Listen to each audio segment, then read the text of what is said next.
Remember, listeners, after this show, your minds will be blown, and there will be cake. Snakebros.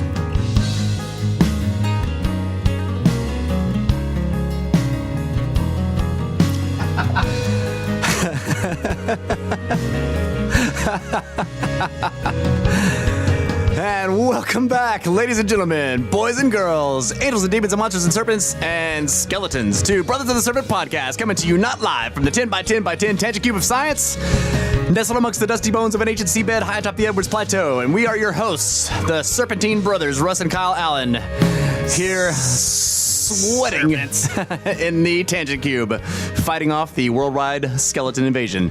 My favorite intro though is like, I don't remember what episode it was, but you're like, angels and demons and monsters and serpents and skirptards. It's like, Yeah, like a circus like right. And skirptards, come on out, come on down. All right, so. Lots of interesting, very cool things happening with the podcast. We've been kicking some ass. Taking some names. Yep, taking some names. We ran out of bubble gum, so lots of ass being kicked. Yep. First thing I want to do, this was cool. Like, we've been talking about, you guys send us emails, and if they're cool, if they're cool, we'll read them on the show. So we got a really cool one from Mr. England, which is the loyal and awesome show observer Brett England's dad, who has been listening to the show. Thanks very much, man. It's really awesome. And this email he sent it was one of his replies to episode 51, which we had with Brenner. I thought this was a fantastic, just the whole thing. So here it is.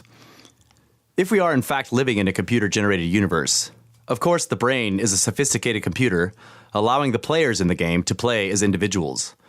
Possible, after all, because the program is so sophisticated that all this reality is perceived as real.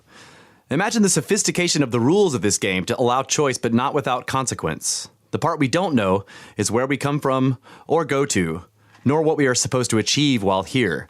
I guess that's the purpose of the avatars that were sent throughout history to teach us what the operations manual says.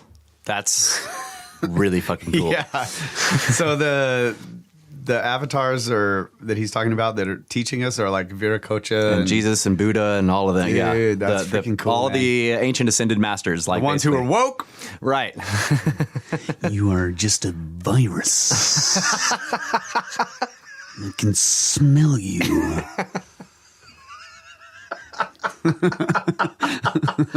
Oh man, fucking unexpected Agent Smith. Holy shit. So yeah, thanks, man. That is a fucking top quality comment right there. And Heck yeah. You basically said it all. I completely agree that if all of that is, if we are in fact living in a computer generated universe, that all of that, everything else you said is right on.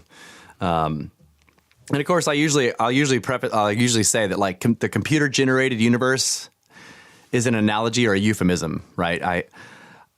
We use that because that's how we can understand it. But I doubt that if it's some sort of simulated reality, that it's actually a computer like we think of it. But it's which is probably an unnecessary. Like you're saying, not a nuts and bolts computer, but right. It's not a silicon chip running, water cooled or whatever. But there are computations being done. Right. And it's interesting because like when, say cosmologists are unpacking the equations for, say, string theory, they're finding these massive arrays. And I'm basically parroting what I've read. I don't totally understand what this means, but you can have these formulas and as they unpack them, they're like, they get to show the actual nuts and bolts, quote unquote, of the universe. They see these enormous error correcting arrays that are the same as what we use in like browser code. Now that one argument about that would be like, well, we came up with the string theory and that's why it looks the same as something else we would invent. But that's not totally accurate. Because like, what was the story you were reading me about the guy? This was a long time ago, about the guy who came up with string theory. He got it in a dream that he said like a goddess visited him, right? Yeah. Remember that story? Yeah, he was an Indian guy. Indian? Yeah. A genius mathematician or whatever. Yeah. Yeah, and he was like visited by some goddess or whatever, and she started giving him like the understanding of these equations. Yes. He'd wake up and like he started sending letters to That's right. Yeah. some physicist or mathematician. Yeah, and he was real sickly. They took him to London, but the weather there was so terrible for him, for his health, that after a year he returned back to India, and he died young. But yeah, he would have these dreams. Those stories. That's crazy shit. Those stories remind me, like, there's, which the show observer was here with. He was here, but he had to go. Like, he's actually tuning in from work, which is amazing of him. But his work called, so he had to go. He'll be back later, and maybe he can look this up. But there's a physicist that's alive now who, as a child, this is wild to me. His parents said that as a child, he used to get phone calls from some unknown, that his mother would pick up the phone, right? And they would ask to speak to him. And he's like 5 or 6. And she'd say, it's for you. And then she said that he would just take the phone and put it up to his ear. And he'd sit there for 30 minutes just listening as the voice talked to him and told him all kinds of shit. And when he talks about it now, he says that it was like that they were teaching him stuff over the phone. Whoa, dude. That's right? creepy. Yeah, it's fucking weird, right? Like this guy. Oh, we don't have his name because we don't have show observer. Right, I'm sure show observer will find it when he gets back. If he gets back, he might have got lost and died.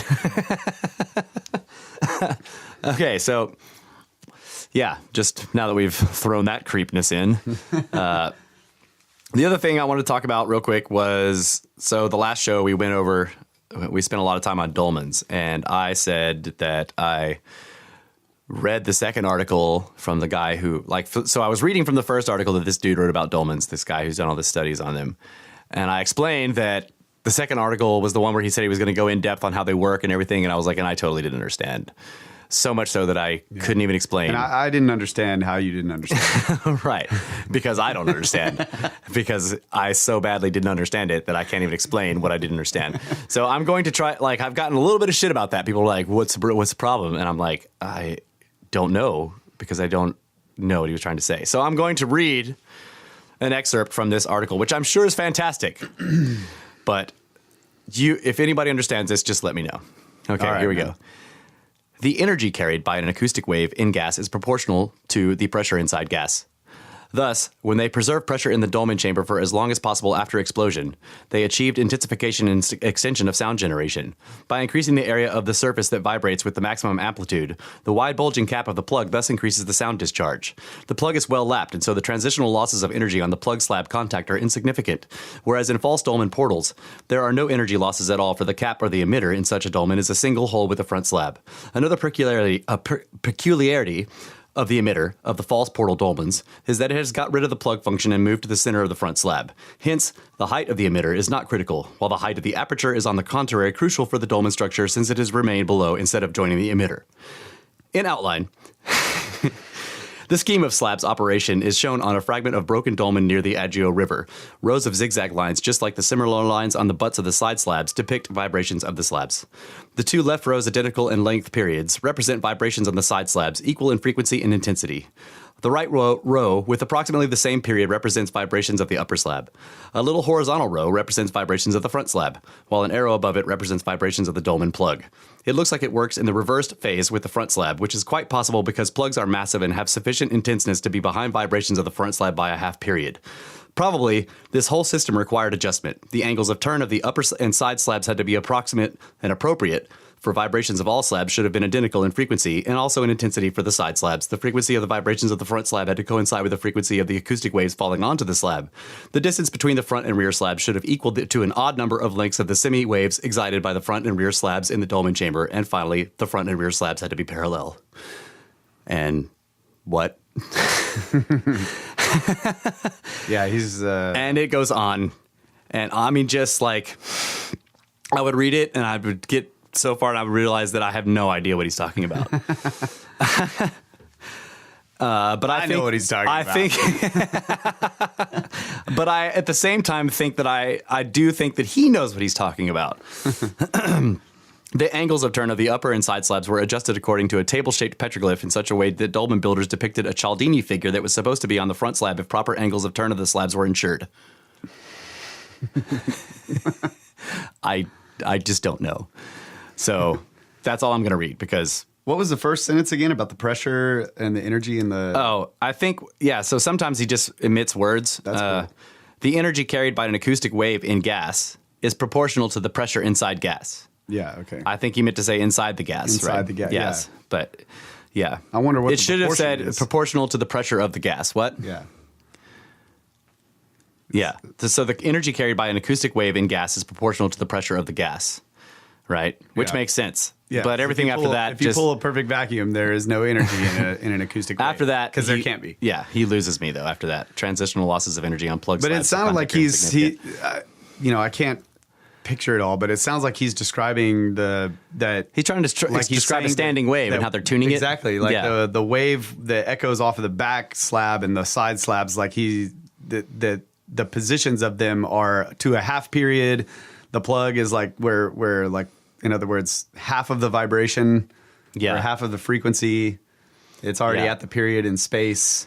Like he has these images of glyphs found inside them that And the glyphs are depicting like the sizes Yes. of the waves and the yeah, that's badass. yeah. Like That shit's really cool. That shit. Kyle's going to totally understand it. A stylized image of a standard cubic measure of the age, e.g. of a water skin. By the way, at certain assumption, the water skin shape may be regarded as triangular. On slabs of a dolmen near Kiafa River, there are images of triangular figures with open and closed necks. They look even more like water skins. The number of triangles equals to the number of such measures necessary for filling a dolmen with biogas up to the level marked with lines. By dividing the volume above the lines by the number of triangles, we would get such a measure. It would be interesting to compare the outcome of such calculations for several dolmens with triangular petroglyphs. If the numbers coincide at least approximately, then such a cubic measure could have indeed existed. So he's talking about a standard of measure there. Yeah, that's cool. Yeah. So like I could understand bits of it, Yeah, but yeah. like once I'd read pages and then I'd be like, I have no idea what he's fucking talking about. So like Maybe we need to parse it one bit of it. before podcasting, like before it was a thing or whatever, and I was like looking for audiobooks, and I finally realized like, man, I need to learn physics. Yeah. Right. To try to make sense of some of this stuff that I think about with waves and sound and all that kind of Yeah, shit. So yeah. I was thinking of acoustical physics, and I found like some professor from some college had recorded a bunch of his lectures on like I remember you telling me about that. yeah, like acoustical physics, basically, or something close to that. Was he Chinese? No. Okay. So I downloaded all of these lectures, and I'm just like listening to them, and I don't understand anything, but I'm like, I'm just going to listen to it anyway, because maybe There'll be something there'll in be there. something that'll Yeah. like give me a little spark. And it's Yeah. like I'm hours and hours in, and finally he says something, and I'm like, bam, yes, I understood that. So I start looking all this shit up, you know? And it wasn't stuff like, okay, class will be done in 30 minutes. Yeah, no. And then he goes back into blah, blah, blah, blah, blah, blah, blah. Just like physics, math. Yeah, most of it was like he's talking about like graphs and mathematics and all this kind of stuff, and I just didn't get it. But then, Yeah. like once he would You can hear the chalk going nuts on the board. yeah, then he would like actually describe something. It was like finally he described something, you know, in a real world scenario. Yeah. and I got it, and I was like, Yeah. but yeah, it was a long process. So yeah, maybe we could go through and parse that. Like sometime for show prep, we could go through and parse some of that article, Yeah. a piece at a time. Because that's what I thought too. Like the other thing about this article is, like I read a lot, and I have not been able to get to the bottom of this article. Like it's one of those ones where on your phone you can scroll it really fast and you do it again and again. And it's still going, and then you can scroll it more and more and more and more, and then all these pictures and videos fly past, and you're like, whoa, whoa, whoa. You go back in the videos, and you're like, okay, that's the end of nope, more words. Scroll. It's just like paragraphs are flying by, and then more pictures and videos. You're like, oh, shit. I mean, it's so long, dude. Like, the dude has really put a lot of work into it. I would love to interview the guy. Yeah, that'd be cool. Maybe he would be more understandable. That I don't know. Like, it's hard to tell, you know. But it would be cool to interview him, and I'll try to get a hold of him and see if I can get him on, because like he could take us to Dolmen School. yeah, because I want to learn how to build a thing, and I think he knows how to do that. So yeah, so that's what I've got for that. Now you guys know why I didn't understand that article. But if anybody does understand it, let me know. We'll put the link up in the show notes. It's actually part of this website that has a bunch of interesting stuff, but they, okay, I don't know. Okay, so you were giving me crap about thinking he's Russian, right? Well, the reason I think he's Russian is because the website's Russian. Oh, okay. Yeah. That's yeah. But you say his name. Yeah. He's like, I think he's Russian. I think he's a Russian guy. I like Russians in archaeology. Like I'm always hoping that people are Russians in archaeology. You know, Russians are the one, like it was Russians that climbed to the top of the Great Pyramid and took those amazing high definition photos. Yeah. It was Russians that scraped the paint off the. Those were Germans. Oh, Germans are also really cool. Dang. Yeah. Yeah. No. Look at me assuming Russians. Dang it. It was Russians that took the video of all the cart ruts in Turkey. It was Russians that took the other video in Peru where they were climbing all over the thing. You know, that was cool. And they don't care about the rules when it comes to archaeology, right? They don't care about whatever stupid, you know, like they're not afraid of getting busted by the cop or whatever. You know, they're just like, yeah. So if there's any Russians out there that are listening, you should totally come down. You got a place to stay here. We'll go to Rockwall. Yeah, dude. And you can jump the fences. Yeah. And you know why they don't care? Because, like, you know, cops come and arrest them and they just start laughing because they're like, you know, you think your government is bad. You know, it's like. Yeah.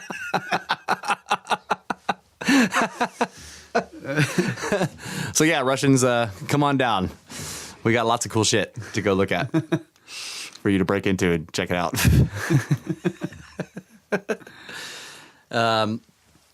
So yeah, what time we got here? Oh man, we're only halfway through this segment. That's amazing. Nah, man, this is the fastest 2 hours in podcasting. So. Most people think it's only 2 minutes in. It's already 17. That's right. So giants have been coming up recently. Brenner, who you guys know from 51, went to an ancient alien. I don't think it was actually ancient alien. Maybe it was. I don't know. Alien Con. Yeah, Alien Con. He went to a conference about aliens and ancient mysteries and stuff like that. And he was talking to us about. He went to listen to the guy who works with Jim Vera. I can't remember his name right now. Damn it, Show Observer. Show Observer needs to show back up. But that guy was giving a presentation, and he was talking about how giants were found. I don't know how to say it. Like giants were found in all the big, important or most well-known ancient mounds in the Americas, like the Serpent Mound. Like they've totally found giant bones there. And then of course, and we've had shows about giants where I've gone through and read these accounts where people were digging up these mounds and finding enormous skeletons. And Kyle came across. Are you ready to read this? The thing about Easter Island? Well, I was trying to look up the other guy, Jim Vieira's buddy. Yeah, it's like David something. I can't remember what his name is. Oh. See, this is what happens when we don't have the show observers. There's like these long pauses where we try to...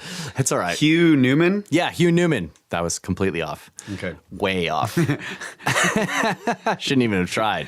I think his name was like Gary Oldman.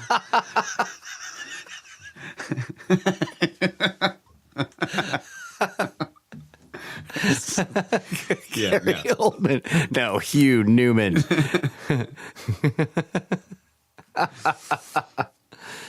Yeah, so Kyle, we've purchased the Robert Schoch's book, Forgotten Civilizations, which he was on with Joe Rogan to talk about his Siddha, the solar-induced dark age.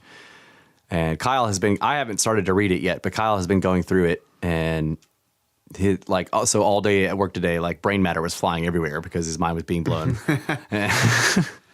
But yeah, so he starts talking about giants. Well, I'm at the part of the book where he's talking about Easter Island and the Moai, and he's just going through like these various legends about how the Moai were transported from where they were carved out. And the legend. Lots of different facts that I didn't know, but that we haven't found the quarries and stuff where they had been cut. I guess the old ones. Yeah, the very old ones. The heavier ones made out of basalt. Yeah. And so they're going through like various different legends about how they were floated through the air, or they walked, or and then different people's interpretations of what that might mean. And then like one of them was like, well, maybe they were like carving them down in the caldera or whatever, and then the volcano would explode and it would throw them all out. That's how they floated through the air to get there. And so wherever they landed, they would just go over there and stand them up, That's a brilliant idea. It's like, of course, this is the least advanced butt flap theory. I don't think that would work. Yeah, but maybe that's what Schoch is saying too.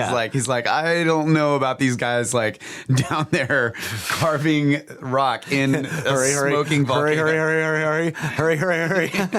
Boom! Yeah. So anyway, one of the other things was, there were the first people to get there. He was saying that there were legends of giants there. And the first Europeans to show up. Yeah, the stuff they said. So I'll just read this short section. Let's see. It says, sometimes it is suggested that the Moai were huge simply because the peoples inhabiting an ancient Easter island were huge. Indeed, there is some, if at this point only very scanty evidence, that besides the giant Moai, there may have been other giants on Easter Island. Literal living giants, that is. C.F. Behrens, who accompanied Roggeveen on the voyage that marks the generally accepted European discovery of Easter Island in 1722, reported, with truth, I might say, that these savages are of all more gigantic size. The men are tall and broad in proportion, averaging 12 feet in height. Surpassing, as it may appear, the tallest men on board our ship could pass between the legs of these children of Goliath without bending the head. The women cannot compare in stature with the men, as they are commonly not above 10 feet high. Quite right. Holy shit. So, yeah. Women are quite short, actually. Yeah. Only 10 feet. The way it's written, like, it's actually a quoted it's a quoted section from his report, Yeah. With truth, I might say, that these savages are all of more than gigantic size. With truth, I might say. But averaging 12 feet in height. That's awesome. So where'd those guys go? I don't. But, the air quote Smithsonian. I guess the Viticochen Society or the Longheads or whatever, they like their gas station attendants really big. Dang it. Stupid freaking... That joke fell flat. Sub-vocalization. So I was like... I've been having this issue with the podcast where I'm trying to read something or I'm reading what Brett's writing while Russ is talking to me. And as soon as I start reading something, I can no longer interpret whatever anybody else is saying around me. And so I completely lose whatever he's saying and so the audience wouldn't know, but I just appear to be like totally dumb because he says something that's completely understandable and I'm like, can you say that again? Because he's looking at me for an answer. It's like, that's exactly what happened. I was scanning through more of this book just to see like what if there's another part, and I just completely I forgot. Sorry. Yeah. So the sub-vocalization thing is you're saying like while you're reading, your mind is saying it to you, right? Yeah. So it's using your language center, right. Which means that it can't use your language center to interpret the stuff that I'm saying. That's right. It's like two people talking to me at once. Yeah. I'm talking to myself while reading, and you're talking to me, and I'm more focused on what I'm saying to myself. So Kyle's over there going. So I was trying to figure out, like, I had an idea that was why I can't understand what people are saying while I'm reading or writing, because of a Feynman experiment, one of these just random things that he would do where he was trying to figure out what parts of the brain he used to count or to tell time. And so he would like count to 60 or he would count until 1 minute passed. And then whatever number he landed on, he could just count to that number any time and it would be pretty close to a minute. Okay. Yeah, I remember that. So then he started doing these experiments where he would like read an article while counting. And once he got to that minute mark, he could stop reading the article and then Figure out how much. and then say, okay, 1 minute's passed. And they're like, yep, 1 minute's passed. And then he would tell people what he just read. Oh, wow. And he was describing what he was doing. And some people were like, no, that's not. So other people were trying it and they couldn't do it. But they would be able to do like different combinations. Somebody could talk to them. They couldn't read and count to whatever number they had for a minute. Yeah. But somebody could talk to them and they would be able to understand it. So he started figuring out that people use different like centers of their brain to do different types of things. Yeah. Counting is math, which is a language, but it isn't your language center. That's Or doing even that. a tempo. It's like, people can, exactly. Yeah. So Like I know when I was DJing that was constantly going on in my head. Like you're thinking about all the stuff, you're trying to match this up, you're listening to the words of one song and you're doing matching, but all the time in your head you're going, you're keeping this and you're counting out that 32 beat measure, So that like, and it becomes second nature, and then it drives you nuts when you hear people that mess it up. Like I'd be at raves with people and like I'd hear the DJ screwed up and I'd be like, ooh, train wreck. And everyone else is like, what? I'm like, never mind. Yeah, so I had this idea that maybe I'm actually using my language center or there's something going on there when I'm reading that I can't, or writing. Right. So I looked it up and sure enough, it's like I read some comment under some other thing about speed reading and this guy's like, you got to stop subvocalizing.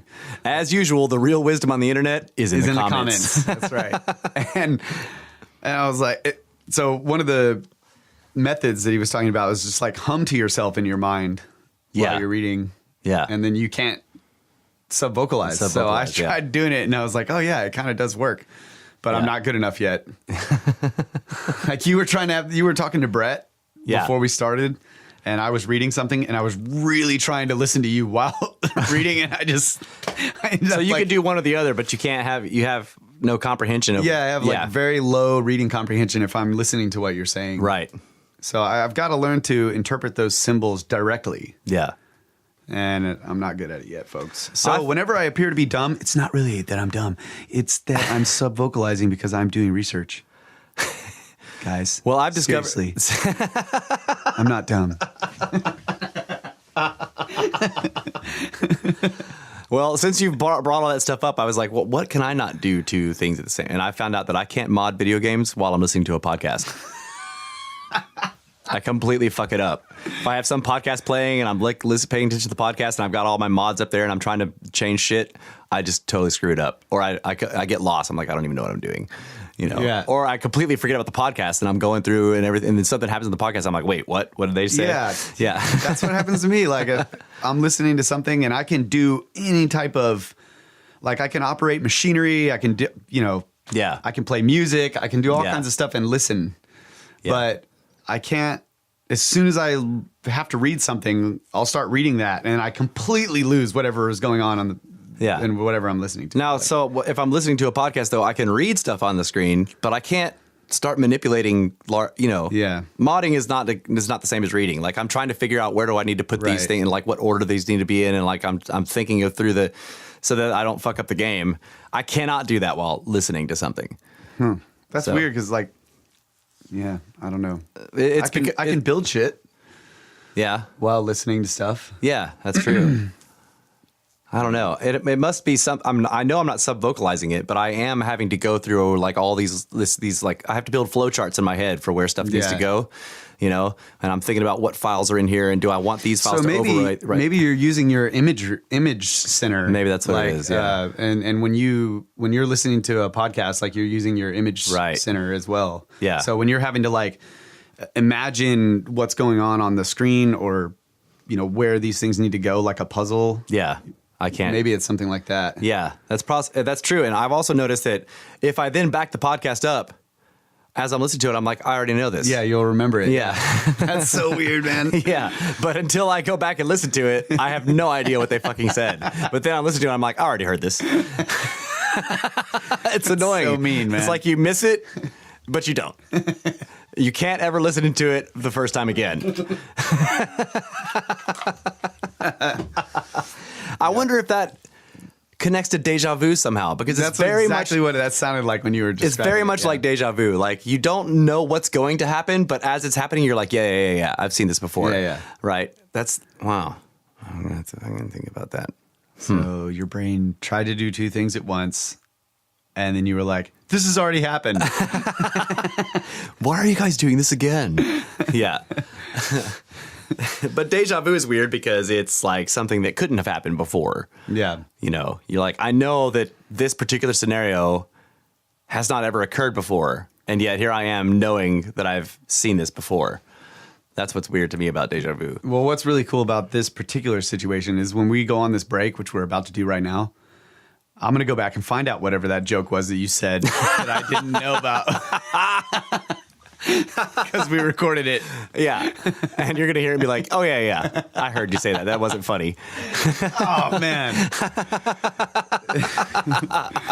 All right, folks, we'll be back. Yeah. Take a quick break and we'll come back and we'll have snakes. And cakes.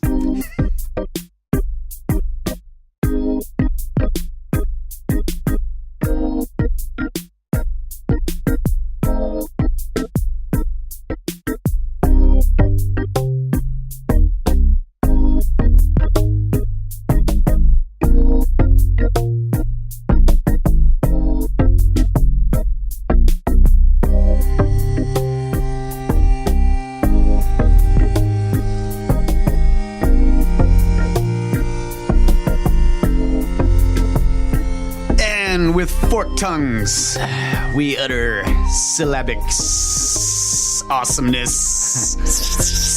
synchronized, situational, surreptitious, struggling to say stuff. Oh, ouch! Terrible attempt at alliteration there, but anyway, no, that's cool. Welcome back to Brothers of the Serpent podcast. I want you guys to witness again the problem with subvocalization. This is a great joke about the gas station attendants on Easter Island. Check it out. It's badass. I guess the Viticochen Society or the Longheads or whatever, they like their gas station attendants really big. Dang it. Yeah. I realized I was reading when he said something and I'm like, let's hear it again. Dang it. Dang it. I really got to work on that one. Wow, that was cool. But at least you got to laugh at the joke. Yeah. But it was made way more funny by the fact that the first time you had no fucking idea what I said. It was a mediocre joke made awesome by sub-vocalization. Okay, moving on. Oh, man, that was fucking badass. Okay, so as you guys know, Mine The Hive is a website that we support and that we are in partnership with, just in exploring ancient shit. And they have so many great articles. And like we've talked about the ancient copper mines of Michigan, and they have this fantastic article on it. It's actually 2 parts. So I'm going to go through some of this. 2 parts. That's right. Hopefully the second part is more comprehensible than the second part of the Dolmen's article, which it is. I've read them. Okay. In the regions of Isle Royale, and this is an Indian name that I'm going to mess up, Keweenaw Peninsula in Michigan, exists the remains of an ancient copper mining operation of almost unbelievable size. It cannot be understated how large this copper mining operation was. Researchers who've looked into the ruins of the mining pits in the area have given estimates as to how much copper was extracted from the roughly 5,000 pits that have been identified. 500 million pounds is a figure that's often accepted. Okay, 500 million pounds. Damn. Though other researchers have suggested as much as 15 billion pounds of copper was pulled out of the pits in the area, discussed by Dreyer and Du Temple in the History Channel documentary America Unearthed. To take into account as well, farming in the region during the 19th century is thought to have wiped out traces of at least half the pits that once existed. For some perspective, as put by William P.F. Ferguson, a longtime authority on North America's ancient mining, quote, "The work is of a colossal nature and amounted to the turning over of the entire formation to its depth and moving many cubic acres. It would not be seriously extravagant to say cubic miles of rock were moved." God. Right. So a major head scratcher when it comes to this ancient mining operation is that the number of copper tools found in the region and in North America as a whole is not even remotely consistent with the amount of copper that was pulled from just this region in Michigan. You can take all the copper tools that have been discovered in all of North America, and you're still not even remotely close to the low estimates of what was taken from this area in Michigan. Copper was simply an uncommon material amongst the Native Americans. Much of the copper trinkets and items associated with the natives is what's called float copper, which is left behind by glaciers and can be found on the surface of the ground. Yeah. These small amounts of material are then worked through cold hammering into basic shapes. High-quality copper, as in copper that's been mined and worked, is substantially more rare, even among the already rare presence of copper throughout Native American remains. This is particularly puzzling because the Chippewa people, the natives who were discovered inhabiting the area by European settlers, had no copper culture and weren't mining the copper pits that were discovered in their region. These people, described as a fair-haired race of marine men, These people described a fair-haired race of marine men as the ones responsible for the pits. There was also a petroglyph of a ship that was found in the area and a walrus skin bag. Interestingly, an enormous boom of copper swept through ancient Europe at almost exactly the time when the beginning of the mining in Michigan began. As detailed by the British Museum on a placard in their Bronze Age exhibit, quote, "From about 2500 BC, the use of copper, formerly limited to parts of southern Europe, suddenly swept through the rest of the continent." Unquote. You know, the bulk of the Michigan mining is thought to have begun around 2450 BC. Here's the image of the petroglyph of the ship. Look at that. I mean, can you say Templars? Or that could be a Viking longboat. Yeah. What's important to note is that in the region where the mines are found, copper could only have been viably mined from the beginning of the summer to early fall due to the severe winters. Because, yeah, it's Michigan. And it's next to the Great Lakes, which have notoriously bad, like, snowstorms coming off them. Yeah. We drove through one time. Yeah. That was a serious, almost glad. Okay. So let's see. With the copper mining having been found to have come to an abrupt end at 1200 BC, that means they had roughly 1200 years to remove the copper in the area. If we look at the low estimates for the amount of copper removed, then it would mean that they were removing nearly 500,000 pounds of copper every summer for 1200 years straight. That is an absolutely staggering achievement. It is truly difficult to imagine how a civilization could have worked so consistently at such a gargantuan scale for that incredible a period of time. And again, this is a low estimate. Other researchers would suggest that 3 times as much copper was removed, though, to note, other estimates have also been given for how long the mines were in use, suggesting they were first visited at a much earlier time, which I would say, yeah, that makes sense. Yet what makes this feat simply mind-blowing for many experts is how advanced the operation was. The tools alone that have been recovered require consideration due to the immense degree of quality and consistency that can be found throughout them. In discussing this, an expert on the Michigan mines remarks, "One is involuntarily amazed at the perfection of workmanship and at their identity of form with the tools. The sockets of the spears, the chisels, the arrowheads, knives, and fleshers are, in nearly all instances, formed as symmetrically and perfectly as could be done by the best smith of the present day with all the improved aids of his art." Think about that. So those are the artifacts that he's talking about came from those mines? Yeah. Like how do they... Very, very few, but the tools that they found are like as good as smiths of the modern day could make. Damn. I mean, like he says, they were formed in nearly all instances as symmetrically and perfectly as could be done by the best smith of the present day with all the improved aids of his art. That's freaking awesome. As well, extremely large amounts of these high-quality tools have been discovered. Okay, maybe I was wrong. There's a lot of them. That's what I thought. Like that's why I was confused. I'm like, wait a minute. I thought we hadn't found hardly any of them. Well, it's okay. So it says 1,000 tons, or 1,000 tons of them were removed from one dig area on the north shore of Isle Royale. And this is the other thing: if they were making metal tools, people who moved in were using them. Yeah. You find them on the ground, you're going to rework them, right? Yeah. 10 wagon loads of hammers were taken from a dig near Rockland in 1840. Oh my God. The miners also somehow located and precisely mined the 5,000 pits that have been examined throughout the 150-mile area where they reside. And in nearly all of these cases, the copper would have been underground and extremely difficult to locate. Yet they somehow managed to find the location of this hidden copper and create sophisticated mining pits, a number of which traveled 60 feet below ground through solid granite. These pits utilized advanced irrigation systems to flush out debris with deep trenches running for hundreds of feet through the solid granite. Extremely intense heat was utilized at the top of the copper veins to bring the rock to extreme temperatures before it was then doused with water so that it would fracture. Yeah. Yet how they managed to create and direct such heat may exist as the biggest mystery. Ancient fracking.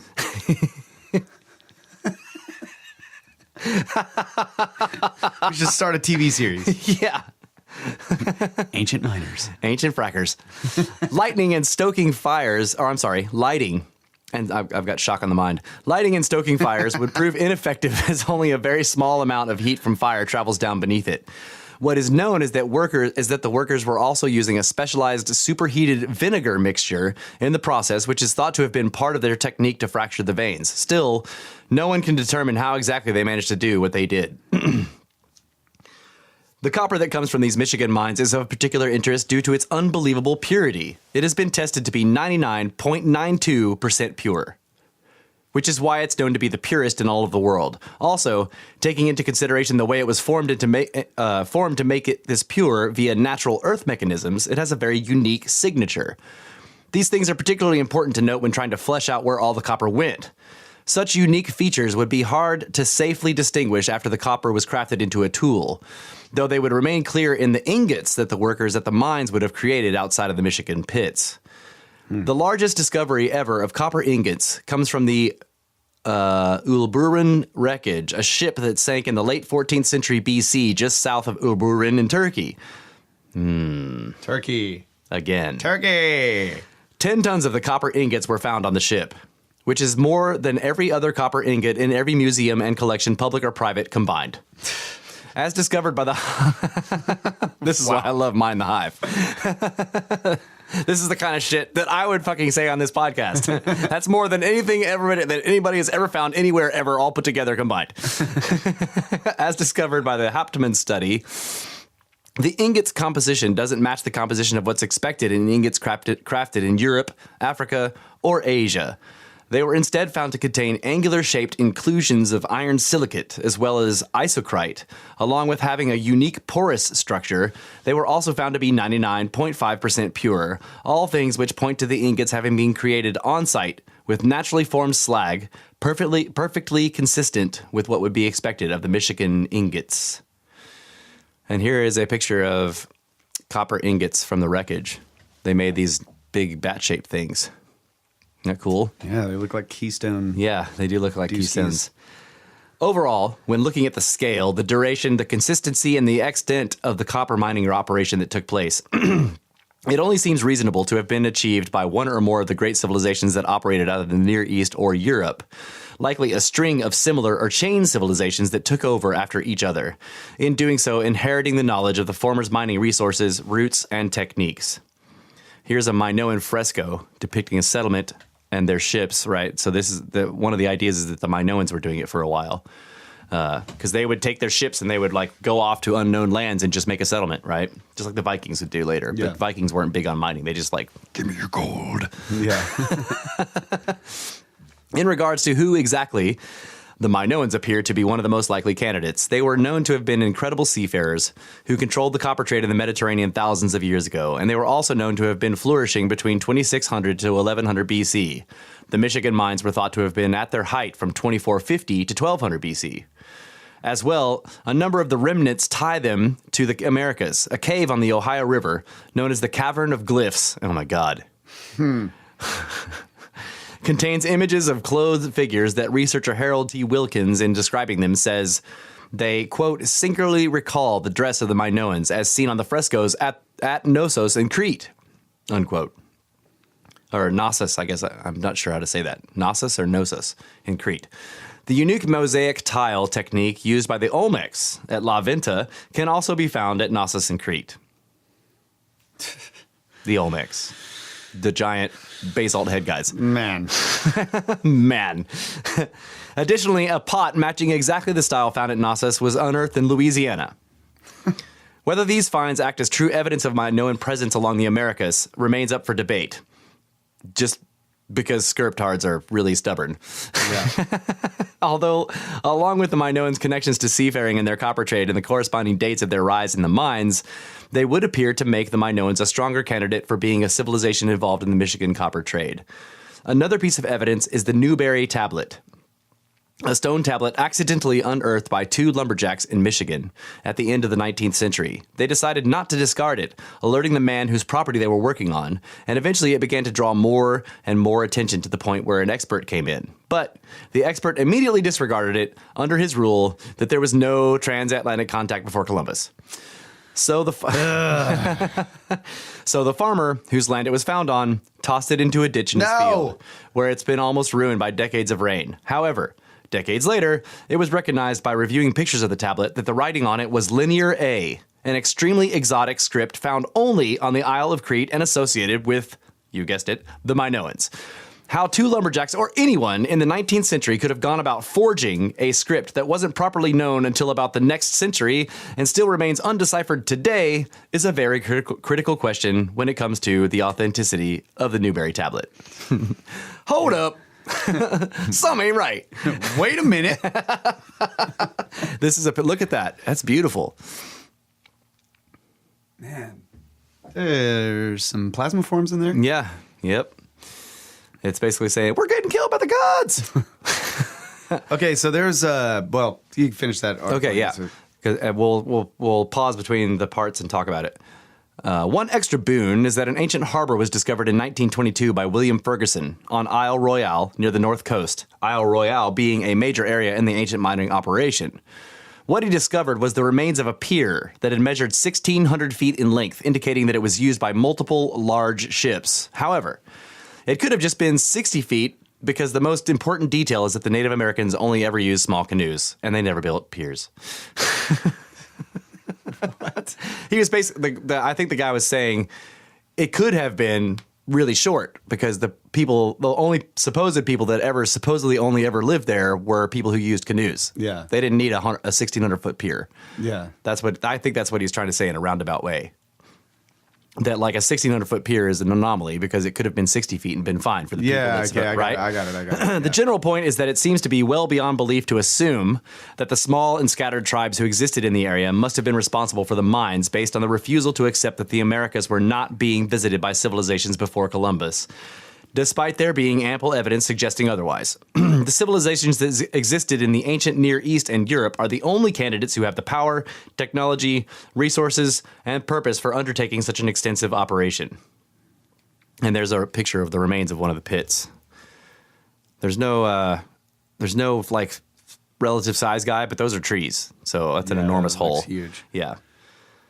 So he quotes the sources here, and then we've got the second part. But like, we could take a break and talk about it first because this is I was just gonna say, I was looking at Petroglyphs years ago online, and there's a place up in like Providence or something like in Canada.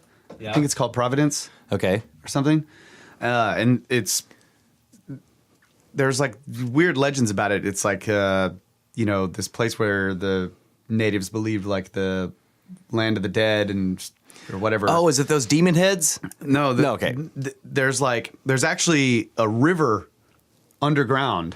Ooh. And there's these cracks in the granite that go all the way down to this underground river. Whoa. And so you can hear like the water flowing, but it sounds like whispering and talking like coming up from and so there's all these petroglyphs in the granite. Oh, yeah, because they thought they were talking, yeah. And, the idea... I have to look it up. But the point is that along with these petroglyphs that... I got to go back and look at them because there's probably a bunch of plasma forms. Right? Yeah. It's all this new stuff. We dying. Yeah. There's a lot of shock and awe out there. But Yeah. Robert Schoch needs somebody whose name is Awe to work with him on this project. yeah, I'll change my name. No, along with these petroglyphs are this one weird set that look like characters that are like Viking characters or runes, like, you know. Yeah. And so some people, Ogham, you're talking about, right? The Ogham runes or whatever they're called. it kind of looks like that. And so people have, you know, thought, well, this looks like Viking. They're like, no, it can't be, you know. Yeah. But it's the same deal. It's like, I don't know. That's just what that reminded me of. So are you saying that, like, you looked at that image of the glyphs and you thought of the... Is that what you're saying? I have to go look at it again. My point was that this goes back to the copper, like the Bronze Age or whatever, with all the copper stuff going on over there in Europe. And then the copper mines supposedly being dug here around the same time. And then this idea that there was ships coming and bringing it to that area. Yeah. And there's like, it was just one other piece of evidence and I have to go look at it again. And I wish we had the show observer to be throwing the pictures up, but he would be really helping us out. I'm pretty sure it's Providence is what it's called. I'll check it out and report back on that. Okay. Yeah. I kind of recall now which talk, like it was the something of whispers. They talked about it, how like they believed that spirits were speaking, or that was the land where the veil was, like, you know, thin. Between the two worlds. See, and I always try now to fall on the side of the ancient stories are more right than they're wrong. Yeah. That's cool, dude. But you know, and like this is kind of an aside, but you're thinking about the crack going deep down into the ground, and there's this river down there. Reminded me of that river in England that's like the most deadly waterway in the world. I can't remember what it's called, but it looks like a little bubbling brook. It's like, you know, 6, 8, maybe 10 feet across, and there's little rocks and shit, and it just looks like a peaceful, and it's going through one of those English landscapes that looks like it's been manicured for the past 10,000 years, you know? Yeah. Just all this like rolling grass and shit, and there's this little bubbling brook, whatever, it's all, and it looks just totally normal, like you could just jump across it, you know? But if you go upstream a couple of miles, the river is enormous. It's this humongous, like Mississippi-sized river. So how is it this little tiny bubbling? Yeah. Because it turns sideways in the rock. Oh, like it hits this giant crack and actually turns sideways. And so what you're looking at is the edge of the river. Yeah. Wow. And like anything that falls in there is gone forever. Like lots of people have, like, you know, you go in there and you're like, oh yeah, I'm gonna jump across. Gone. Just get sucked in down into the caves. Right. And all the holes in the rocks and just who knows what's down in there. Man, that's crazy, dude. Yeah. Man, I'm really great at like ruining the mood. Okay, so so I was just thinking that Jim Vieira had talked about the copper mines, and he said something about the amount. There was a way that he put the amount is like it would take 10,000 men 1,000 years, to get that much copper out. With right, like, that's the idea of this, you know. I guess that's with the idea of whatever technology they had, quote unquote, back then. Yeah. Yeah, exactly. So this is cool. This kind of goes sort of in conjunction with that. This is another article from Mine The Hive, which, by the way, is an amazing website.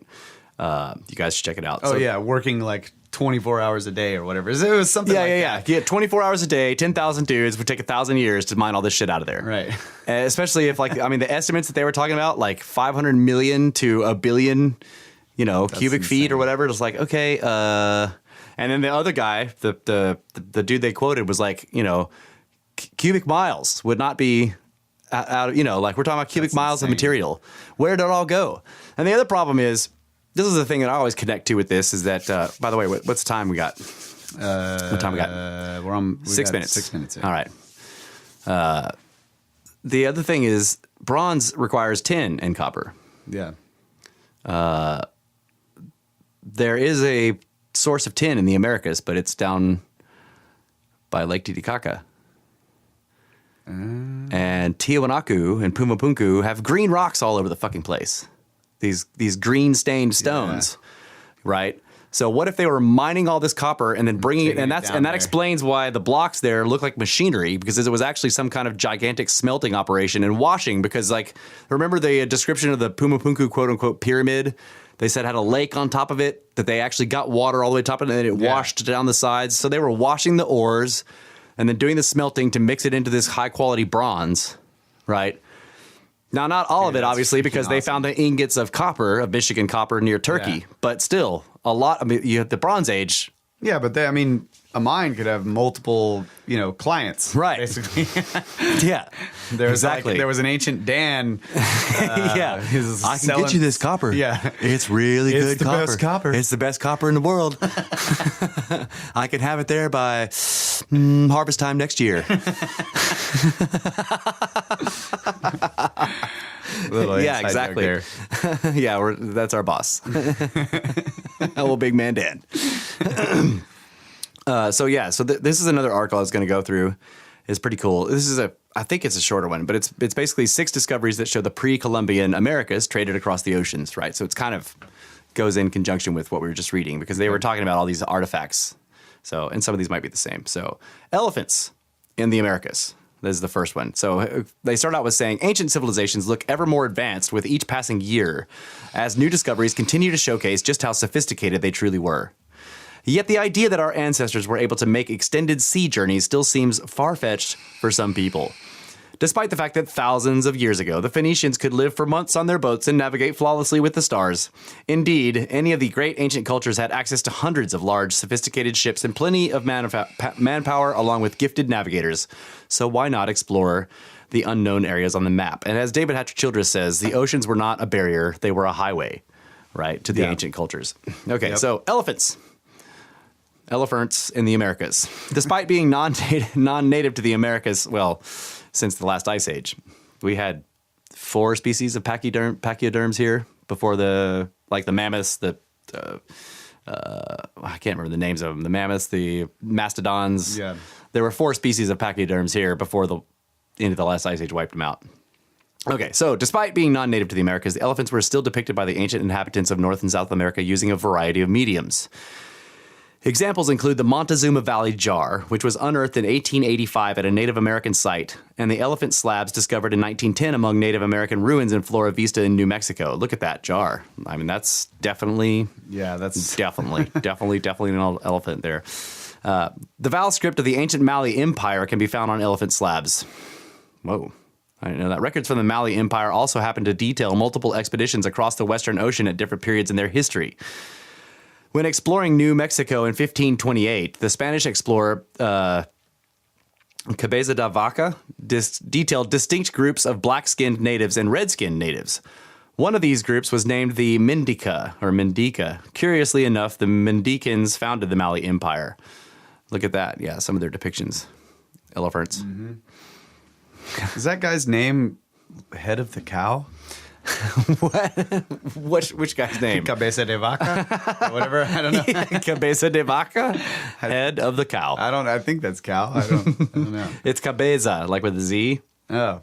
Yeah, but still, it's really close to head of the cow. I bet that's why he went off exploring. He got tired of people making fun of his name. You know, he's such a bullheaded guy. Yeah, just disappear into the undergrowth. Okay, it should be no stretch to believe that the Mali Empire interacted with the Americas. At its height, it was one of the most powerful and sophisticated empires in the world.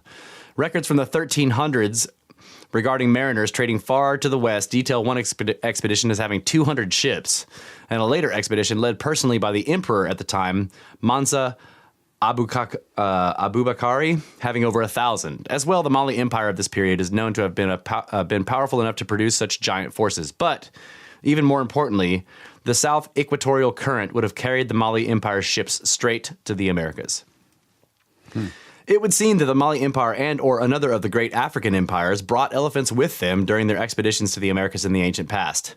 The elephant was a primary beast of burden for the Mali Empire, and it's known that they carried elephants on their ships to different parts of the world.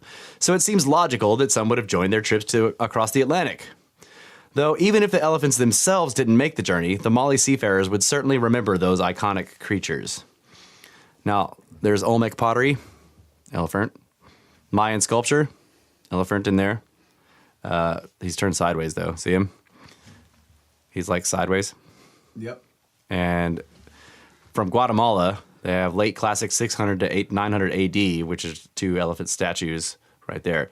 So interestingly, the native tribes throughout North America have myths describing creatures almost identical to elephants, giant beasts that slept while standing up or leaning against a tree, and used, quote, an arm like ours to eat from the boughs of trees.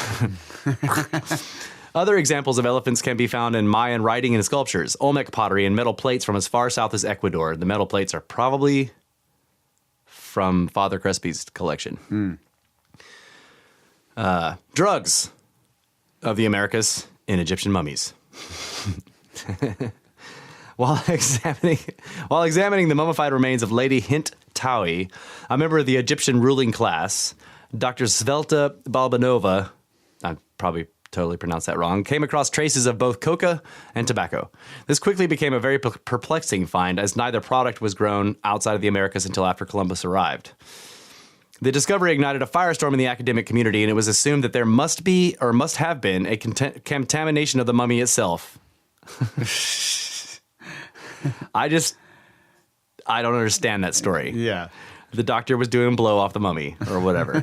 But after another thorough analysis, the find was found to be authentic. Now, what's interesting is I saw this briefly in my weird newsfeed just today, that all these child mummies from Egypt also had cocoa and tobacco in them. Cocoa or coca? Coca. Yeah. Cocoa would probably be better, but no. Okay. The ability to reach and trade with the Americas would have been out of the question for the Egyptians. They were known to have developed massive ships capable of carrying over 250 men, along with animals, food, and trading goods. Though they worked closely with the Phoenicians, who are also known as the greatest seafarers of the ancient world. Now they have architecture. So architecture of the ancient Americas, and they're showing these cliff cultures, like the Bandigara Escarpment and the Wetherill Mesa in Colorado. The cliff dwellings of the ancient American Southwest share a striking similarity with those that can be found in West Africa. Again, with the Mali Empire. The Mali Empire, or groups within their realm, are responsible for the creation of the cliff dwellings that can be found in West Africa, and the Anasazi are known to have created many of the cliff dwellings found in the American Southwest. However, with just the pictures alone, it's unlikely someone could tell which ruins belonged where. In other words, they look so similar that if you're looking at one, you don't know if that's from Africa with the Mali or the Anasazi in the Southwest of America. That's crazy. The style of construction is essentially identical as is the locations chosen and the materials used. Much of the American ruins, the Palataki, for instance, are also believed to have been founded during the period of the Mali Empire, where records indicate trips across the Atlantic were taking place. Right? So they have this, they've got this thing, like a scrolling, like that's Africa, that's America. Yeah, they have a little slideshow. Yeah, slideshow, and it's like they look the same. Africa, America. Hey, you want to finish that or take a break? Or no, we'll take a break because we're getting up to the Ogam, which we were talking about a little earlier. So we'll take a break. Again, the guys, that was from Mine The Hive. I'm reading their America's articles. It's in the writings section, which is the first thing you can click on. When you see there, it says like go straight to the writings. You'll see it. Scroll down, you can see the thing about the copper mines, and the next article is like 6 artifacts or things that point to ancient connection between civilizations across the Atlantic. So we're going to take a quick break. This is the half the show, and we will come back after a word from our pyramid scheme. Are you tired of checking your feed every Wednesday and seeing a new Snakebros episode? Does your head hurt from 30% brain expansion? And are you tired of having your mind exploded? If you suffer from any of these conditions, don't go to your doctor. Instead, send your money to the Snakebros Pyramid Scheme. Donate any amount to Brothers of the Serpent podcast and send those Snakebros straight to pyramids. I sent Snakebros $2 and they went and explored an ancient volcano. Snakebros Pyramid Scheme. Scientifically proven to increase the probability of Snakebros getting lost and dying. I gave Snakebros $5 on PayPal and they done took off digging in a cave. Snakebros Pyramid Scheme on PayPal now. Click on the PayPal link at brothersoftheserpent.com. Donate now and send those Snakebros straight to pyramids.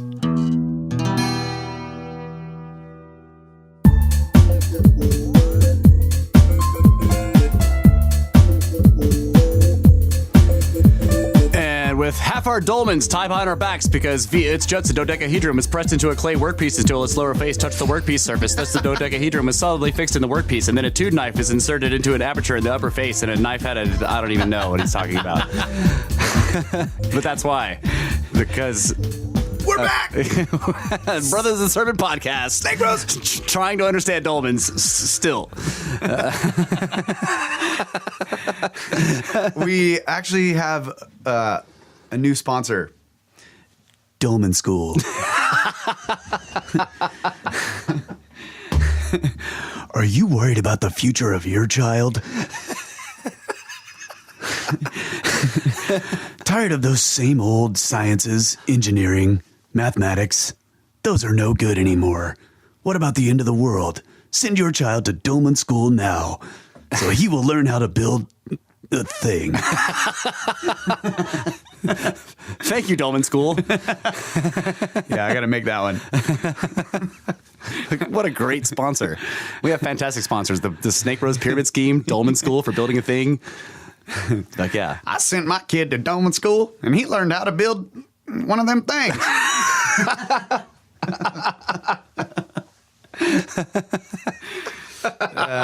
Snakebros Pyramid Scheme. Folks, it's going online. That's right. It's going on live with this show. You can find the link on the blog. It'll probably be on the upper right, which is where I plan to put it. Because as soon as this show is over, before we post it, I'm going to put it up there, I swear to God. So you guys can go there and send us $5 and we'll run off digging in a cave. Yeah. But we got some feedback. Yeah, so about that real quick. We got feedback from you guys and it was cool. And people were like, hell yeah, I donate. So we're going to throw it up there. And we wanted to make fun of ourselves for doing this and just have fun with it. And Kyle made that fucking amazing commercial that like has had us, all of us rolling, laughing for the past 5 fucking days. So yeah, the Snakebros Pyramid Scheme is badass. I've been working on my commercial guy voice ever since he did that because it's fucking awesome. I was like, man, I want a commercial guy voice. All right. Dude, it was funny. Like, I was recording it and I had band practice and I was getting up close on time and I'm like, God, I need music. So I just like grabbed the guitar and I just start randomly playing this thing and it's like it was badass. Bam, one take, dude, threw it down. And just like, it's like perfect. It's funny as hell. It's like, I don't think I would have done it. I don't think it would have been as good if I'd had all the time in the world. Oh, you know, yeah. Like, you were hurrying. Yeah, I was like hurrying, so I just like threw this thing out, and it's just funny. I don't know. That's really cool. It's like, yeah, I was coming back. I was working with Dad. We were like doing a whole bunch of work on the road or whatever, and I came over here, and Kyle's like waving at me, come here. So I go running over there because he had asked me through Voxer a little while ago. He's all bleep. He's like, hey, how much % brain expansion is Snakebros? And I was like, I know what he's fucking doing. But I didn't. I was guessing that he was going to put in a disclaimer at the end of something that I had already done. I was like, you're going to be like, 30% brain expansion. And but I came up here and heard that. And I was like, wow, this is fucking awesome. And I was sending it to all my homies and vatos for the rest of the week. I love the concept, the pyramid scheme, dude. Yeah. It's like a classic last thing. You don't really want to send your money to that. So it's like, it's got the whole sense of humor involved in it. Yeah. It's like, and the fact that like you're doing it because you're tired of these shows and you're like, maybe they'll go off and die. Maybe they'll get lost and die if I give them some money because they'll try to go somewhere and do some stupid shit. Yeah. Like dig in a cave. And that's kind of making fun of me because when we were talking about it at the last show, I was like, and it is possible that if you donate to us, we would go get lost and die a lot sooner than we would have otherwise. This is what this show's all about. It's coming up with ideas on the fly like this. That's right. On the fucking fly. Brain. Fucking badass. Thanks, man. Dolmen School is going to be awesome. Yeah, that's our new sponsor. Yeah. Go to Dolmen School and learn how to build a thing. The announcer doesn't even know what to say. All right, so let me get back to this Mine the Hive. I lost it because here we go. Here we go. Writings, restoration. Okay, the Celtic Ogham inscription. So this is what I was mentioning before when you brought up that you were saying that they look like Viking runes. Yeah. I was saying, is it Ogham? Because Ogham is just like that. Isn't that beautiful? That's what they call Ogham script. That's cool. Okay, and it's like a series of lines on corners and shit like that. Kind of looks like a dolmen plug. Yeah. It also sort of looks like they were trying to figure out how deep the flood really was. Oh, yeah, for sure. Right? It's like tick marks on the side. Like, no, that's six. That's what, it's probably a measuring post at a low glacier crossing.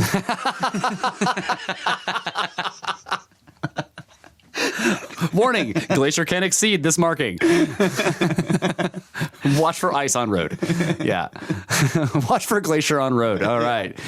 Located around the Four Corners region of America are a number of sites which appear to show the presence of European travelers in the ancient past. Of these, what can be found at Crack Canyon in Colorado stands out. Yeah, and here's another one. So you can see why the Scriptards Scriptards this one. That's a natural formation, right? They're saying that that's natural. Yeah. Now it looks very organic, but it definitely is very similar to this Ogham type script. That does not look natural to me. Yeah, but you could see how they would want to be claiming that it's natural. Right. So how did the water erode it into a W pattern? Yeah. Why is it ribbed like that? Yeah. Okay. So it was very fickle water. It went down and it was like, no, go back up. Go back down. Go back up. Carved up on the wall inside the narrow canyon is a line of Ogham script, the oldest written language in Ireland. The appearance of Ogham script is inconspicuous, which can often... what they're saying is like the way that it looks, this inconspicuous. In other words, it doesn't look like characters. Yeah. Because it's just a series of lines on either side of a central line, right? So to describe in the pictures here, if you guys don't go check this out, I've got to learn to do this. The first photograph is of a standing stone, a menhir, right? And it's sort of squarish, so it's got corners, okay?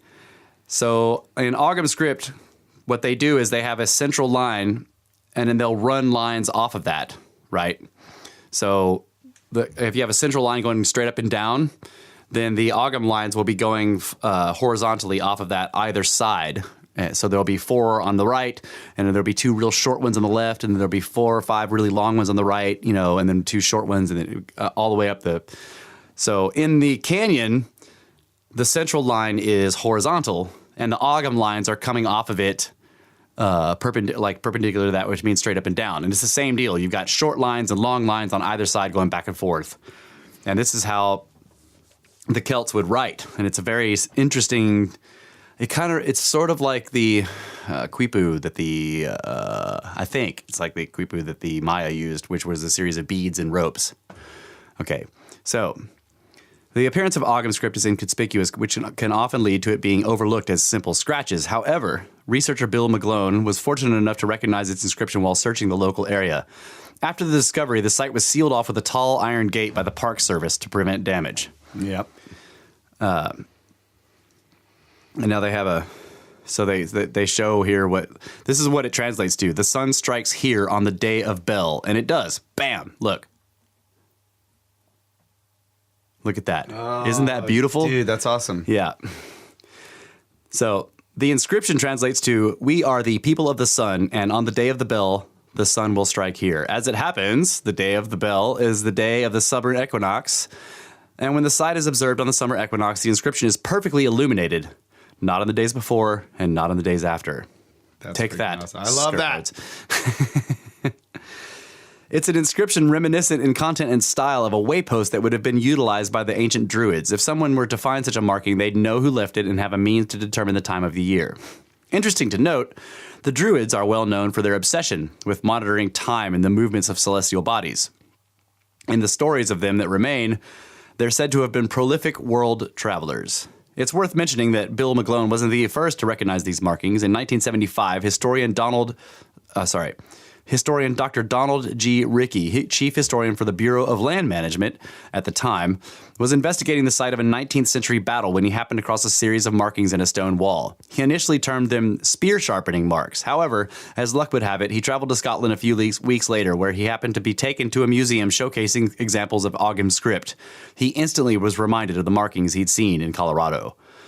Upon returning, he brought researchers out to investigate the site. Their findings led Dr. Barry Fell of Harvard to come out and examine the inscriptions, and he agreed that they appeared to be examples of authentic Ogham script. They then raised their discovery to the community at large, but it was quickly disregarded as being impossible under the logic that no Europeans had visited the Americas before Columbus. Yep. Since that time, hundreds of other Ogham inscriptions have been discovered in the surrounding region. Photographs of 180 such inscriptions can be found in the 1994 book, quote, the Colorado Ogham Album by Donald L. Sear.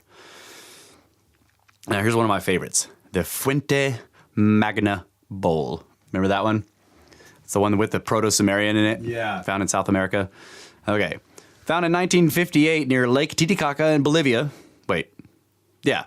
The Fuente Magna Bowl quickly earned the nickname the Rosetta Stone of the Americas because of the two forms of script written along the inside, a Proto-Sumerian ancient alphabet and the language of the Chavin, which may be the oldest civilization to have inhabited the region. Ah, Show Observer is back. Woohoo! Yes. Numerous experts have gone out of their way to examine the bowl, though they've all found themselves stumped, as both the dating and the inscriptions appear to be authentic, despite the improbable nature of the artifact. The unique style of the Proto-Sumerian inscription is also what would be expected from a distinct Proto-Sumerian group. Curiously, other Sumerian artifacts have been found in South America, though none seem to be quite as enigmatic as the Fuente Magna Bowl. Yeah, I remember another one. It was called the Pocotia statue. It also has ancient Sumerian written at the bottom of it, found in South America. Written languages are almost non-existent in Native American cultures to the extent that only a single written language is known to have existed in all of America and Canada. That single language belongs to the Micmac, a culture that lived along the Atlantic coast, and it happens to share a bizarre number of similarities with Egyptian hieroglyphics.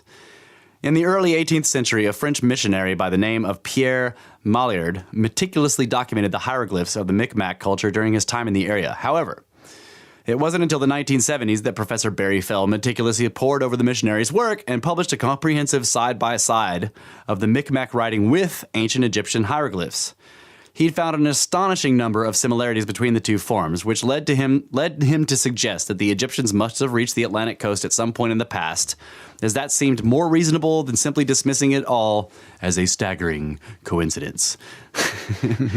Viewing the research, academics agreed that the similarities were too great for it to all be simply a coincidence. However, with isolationism still in full swing, the idea of Egyptians reaching America was written off as nonsensical.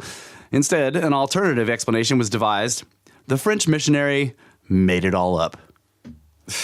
This new theory, being the only explanation that fits conventional history, posits that Maillard devised the entire system of writing in order for the Micmac to be able to record the teachings of Christianity. Why would he use hieroglyphics, the writings of a pagan culture, instead of his own native writing is baffling. Yet the theory becomes even more absurd when one remembers that hieroglyphics weren't translated until the next century. So how did he manage to match so many of the symbols and concepts? Epic fail. Hold up. Some ain't right. That's right. Wait a minute. Look at this. Micmac and Egyptian. Bam, bam, bam, bam, bam, bam, bam, bam, bam, bam, bam. Like, dude. Oh, yeah. You know, Yeah. It's clear to anybody but a scripter. Yep. All right, so that's the end of that article. So, again, two fantastic articles. There we go. Show Observer coming through as usual. So, I feel like on this show we've pretty much established like massive pre-Columbian travel to the Americas. Yeah, I right. like that too. I mean, nobody. Okay, let me put it this way: if any of you listening to this show question pre-Columbian connection to Americas, you probably shouldn't be listening to this show. Yeah, or keep listening and understand how amazingly wrong you are. Yeah, so I have an update. The park I was talking about is Provincial Park. in Canada. And I don't think that is the place where this Crack in the granite thought is? of... No, that is where the cracks in the granite is, and the river and all that stuff. And it's got full of petroglyphs and everything. But I was thinking this writing that people were thinking might have been Viking or whatever. Yeah. I think that's in a different place. It's in Massachusetts. It's this stone. I think you'll recognize this. Dighton Rock between Taunton and Fall River, Massachusetts. Oh, yeah. Yeah. I think that's what I thought. I was putting the two in the same place, which they're not. So this one's actually in Massachusetts. That's the Viking writing? I think so. That's what I'm thinking. Right. But there is the place with the crack that has the river way beneath it where they thought the veil was thin. And there's all these crazy glyphs and shit around that. On that. Yeah. But I for some reason I was thinking there was also these, Viking writing with these petroglyphs in this Canada area, but maybe there's not. I just couldn't find it. Okay.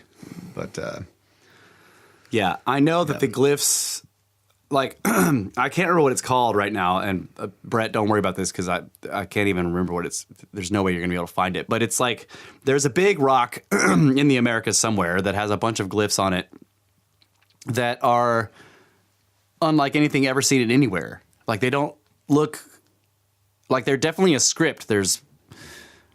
They're characters, but they match nothing anywhere ever known. And where is it? It's like it's in the United States. In the United States. Yeah. It's a big rock and it's like, let's see, it's in a river and I know that it's like slowly being degraded because the river will swell and then go down and swell, right? So it's lasted a long time because it's already really worn, but it has all these, and they're not painted. They're deeply etched, and they were like incredibly deeply etched because the river has been wearing the rock down for thousands and thousands of years, and you can still see them. Yeah. But they don't look like anything. Even like all these alternative people alternative researchers who believe, okay, I should put it this way. Mainstreamers often will just completely disregard records of enigmatic scripts found in the Americas anywhere, right? They just won't even look at those. They think they're all hoaxes or whatever the fuck, right? Yeah.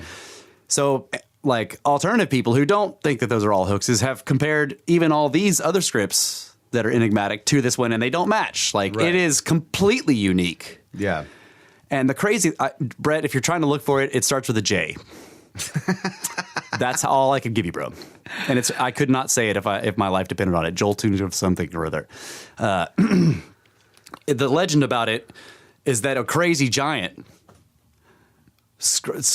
inscribed this shit onto this rock as he was dying or something like that, or as she was dying. I can't remember if it was a male or a female, but there was supposedly this crazy giant, right? This insane giant that lived up the mountain there, and he hurls the boulder down into the river, and then he comes running down and writes all over it, and then he dies or something like that. I don't know. Yeah, but it's crazy.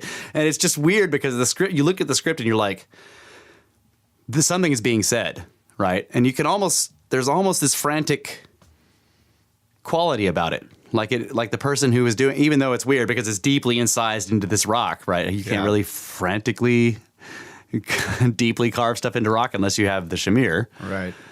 Which is what I was thinking of too with the copper mines. Right. Yeah. It would be easy to get the copper out of there if you could just melt all the rock away from it. And then it's just sitting there like a vein. And you just build a campfire underneath it and it melts. And then how they freaking found it. I know I'm changing the subject back. No, that's fantastic. That's what I want to talk about is these two articles I just read. So I think these things are connected, like the ancient America's connections. It's okay. So they pointed out the elephants, right? That there's these elephants all throughout these ancient cultures. Yeah. But what? So, okay. He found it. Judaculla Rock in North Carolina. Fucking bam. We have the best show observer in the fucking world, ladies and gentlemen. I said it starts with a J and I can't pronounce it. And he fucking found it. That's awesome. And I still can't pronounce it. Judaculla something. So one way to look at the elephants is that people from Africa. Oh, yeah, okay. Google search was crazy giant petroglyph rock. Yeah, genius, bro. Genius. So one way to look at the elephants is that people from Africa or the Middle East or Far East, I'm sorry, came and brought elephants with them. And then the native peoples here inscribed them. The other way to look at it is that the native people, and this is what I think is more interesting. I don't know if it's more likely or not. I can't say. But more interesting to me is the idea that the native peoples here had seen or aware of elephant inscriptions from people who lived here before the end of the Ice Age. Yeah. Right? That'd be cool. Yeah. Because like like one of the controversial elephant images is in the Gate of the Sun at Pumapunku. Right? It's that calendar image, right? Yeah, yeah. They're like, so Viracocha himself, yeah, there it is. Look at that. It's weird shit. This is the rock you just posted a picture of. Yes. The crazy giant rock. See how it's pockmarked? Yeah. Those are bullets. It's lame. People shot at it, you know. Target practice. Wow. Yeah. So, anyway. Again, ruin the mood, Russ. Thanks. So like the Gate of the Sun, like Viracocha, you know, he's holding the two tools, whatever. Yeah. He's got the tears coming down. Where there's like elephants. Yeah. They're like, no, they're parrots. Turn to the side. And you're like, no, those are elephants, bro. They're not fucking parrots. Yeah. So, and I think that stuff is older than the Ice Age, or older than the end of the Ice Age. Yeah. Right. And they were actually drawing mastodons or whatever. Because, like, I don't know if it's those particular ones, but there are elephant images where they have 4 tusks. And mastodons had the ones going up and going down or whatever. Or one of the species here did. I don't know if it's mastodon specifically. But this brings to mind there's a temple in India. Wait. There's a temple somewhere that has a stegosaurus. Have you seen that? Yeah. I remember that one, yeah. What do you think of that? I don't know. Does he look saran wrapped? I can't remember. That's a great question. It could have been that they just had the skeleton too, you know. Yeah. No, he looks like a full animal, but it's very tiny. Okay, so like the style is there's these circles, and in each circle is an animal. Yeah. But they're very small and they're sort of stylized. He's one of the animals in the circle, and all the plates are right, and he's got this long tail, and you know, but he's not saran I really wrapped. just think that Top Prom, what is that in Cambodia? we have huge problems with the geologic dating. Yeah. Or geological dating. Because of uniformitarianism. So Yes. I just it would not surprise me if there were quote unquote civilized peoples during when dinosaurs were Coexisting roaming. with Yeah. what we think of as dinosaurs. Yeah. Yeah. And, you know, as we've talked about before, like the quote unquote fossil record is not really much of a record. It's Yeah. It's a few slivers of. yeah. Yeah. So you have, you know, some global cataclysm. How many of the species that exist during that time are actually going to get fossilized for the record? Not many. Not many. Or at least, I guess you would more likely to would say, how many would be fossilized? It's like maybe you would have to put it together sort of like the Fermi paradox, right? Like, how many species will there exist at any time during any given cataclysm? How many species during the cataclysm will be fossilized because of that cataclysm? And then how many of those fossils will we happen to find? Right. Before they're destroyed again in another one. I mean, Right. How many cataclysms could there be between the cataclysm that fossilized them and us? And then how many of those fossils that survive all that shit are we likely to find? Right. It's just, that's all I'm saying is that. And find and recognize, I guess, is right. Like, to find it and then recognize it. Like, Yeah. see, like, the thing about this guy is he has properties of a steg, but he also kind of looks like, he's got like this rhinoceros head. Or maybe this is why I'm saying maybe he's not saran wrapped. See, he has properties of his neck and head that are not what we think of as stegosaurus-like, but the plates are perfect.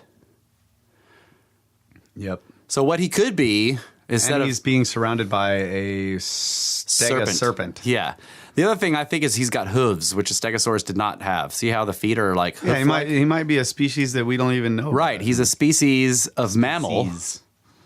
A species of mammal that had plates, which is not far-fetched, right? He's a megafauna from the, oh man, I lost my epoch names. God, that's beautiful. Yeah, it is beautiful. Carving is that's awesome. So, okay. But it looks like he's surrounded by this like fiery dragon. Yes, there's a serpent all the way around him. And people have tried to say, well, those plates are actually like, it's actually this stylized thing that's around this snake. And I'm like, no, that's a fucking dragon.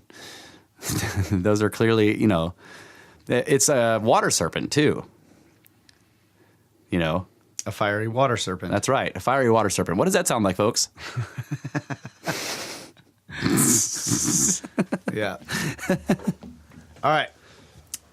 Uno más. Break. Are you tired of checking your feed every Wednesday and seeing a new Snakebros episode? Does your head hurt from 30% brain expansion? And are you tired of having your mind exploded? If you suffer from any of these conditions, don't go to your doctor. Instead, send your money to the Snakebros Pyramid Scheme. Donate any amount to Brothers of the Serpent podcast and send those Snakebros straight to pyramids. I sent Snakebros $2, and they went and explored an ancient volcano. Snakebros Pyramid Scheme. Scientifically proven to increase the probability of Snakebros getting lost and dying. I gave Snakebros $5 on PayPal, and they done took off digging in a cave. Snakebros Pyramid Scheme on PayPal now. Click on the PayPal link at brothersoftheserpent.com. Donate now and send those Snakebros straight to pyramids.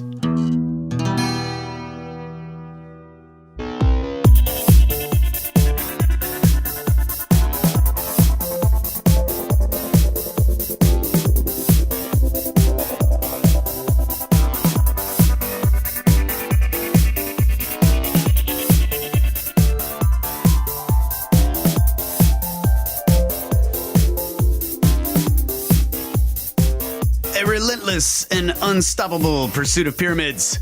Behind these, the steel Science Cube microphones. Brothers of the Serpent podcast, back for the final segment of the final hour, and we gave you our little pyramid scheme commercial one more time.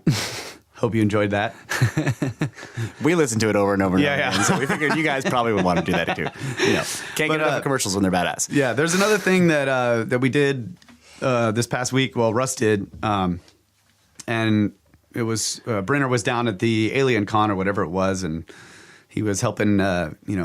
He was helping spread little snake eggs everywhere, and so he was. The main question he was getting was, well, what do they talk about? What do y'all talk about? So Russ made this to tell you what we talk about. This is Russ Allen with the Brothers of the Serpent podcast. And people have asked, what do you guys talk about on that podcast? Well, we talk about the Holy Grail, Excalibur, the Round Table. We talk about standing stones and long barrows and Stonehenge and dolmens. We talk about the mystery of the maps and Piri Reis and the work of Dr. Charles Hapgood.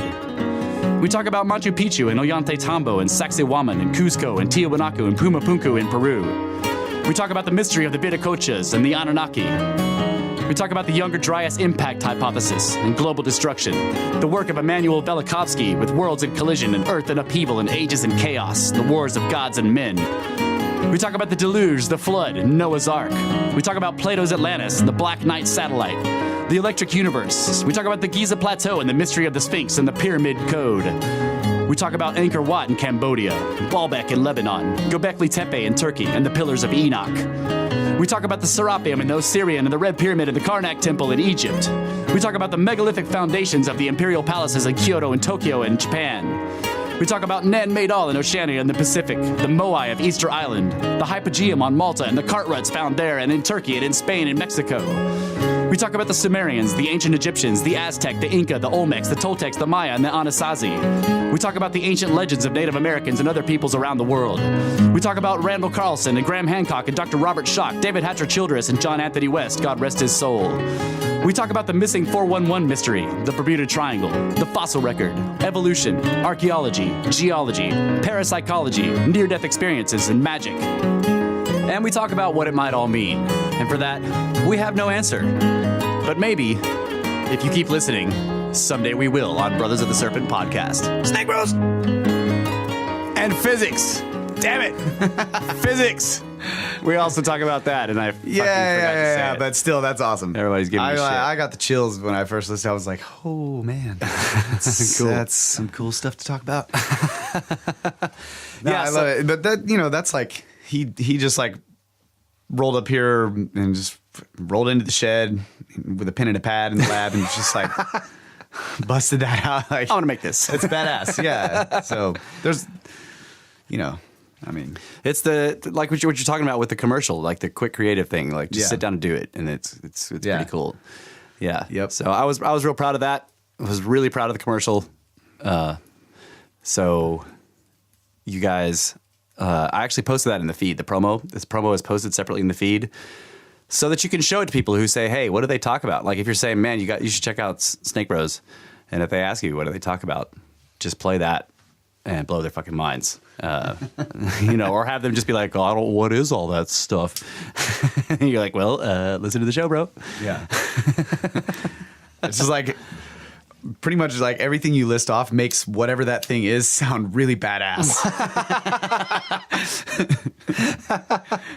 We talk about Nan made all Yeah. and the pillars of Enoch. I'm just like, damn, whatever those things are must be awesome.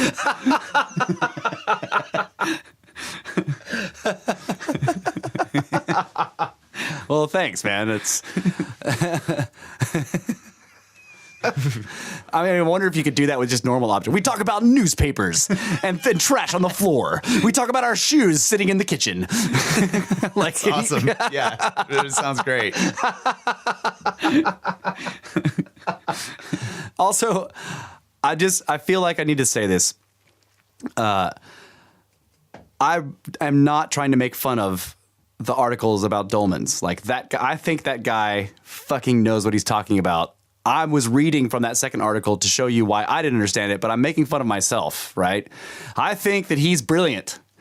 I just want to point out that I'm not trying to make fun of him or that article because I think it's badass. Yeah. And I'm just going to keep studying it and try to understand it. Like, in other words, don't take that as me thinking he's not cool, because I think his work is genius. So Yeah, just wanted but to point still, that out. like, no one is safe from comedy.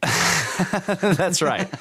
That's right. Not on Snake Bros. Right. I guess the point is that if it's I'm not making fun of him, it's just like it's hilarious the way it comes off, and I'm like, Yeah. I'm reading this and I'm just like, wow. Yeah. I have no idea what's happening right now. So yeah. I just wanted to point that out, especially because we might get him for an interview and I'll be like, yeah, go back and never mind. Yeah. Don't listen to this show. No, totally not making fun of it. I think it's great.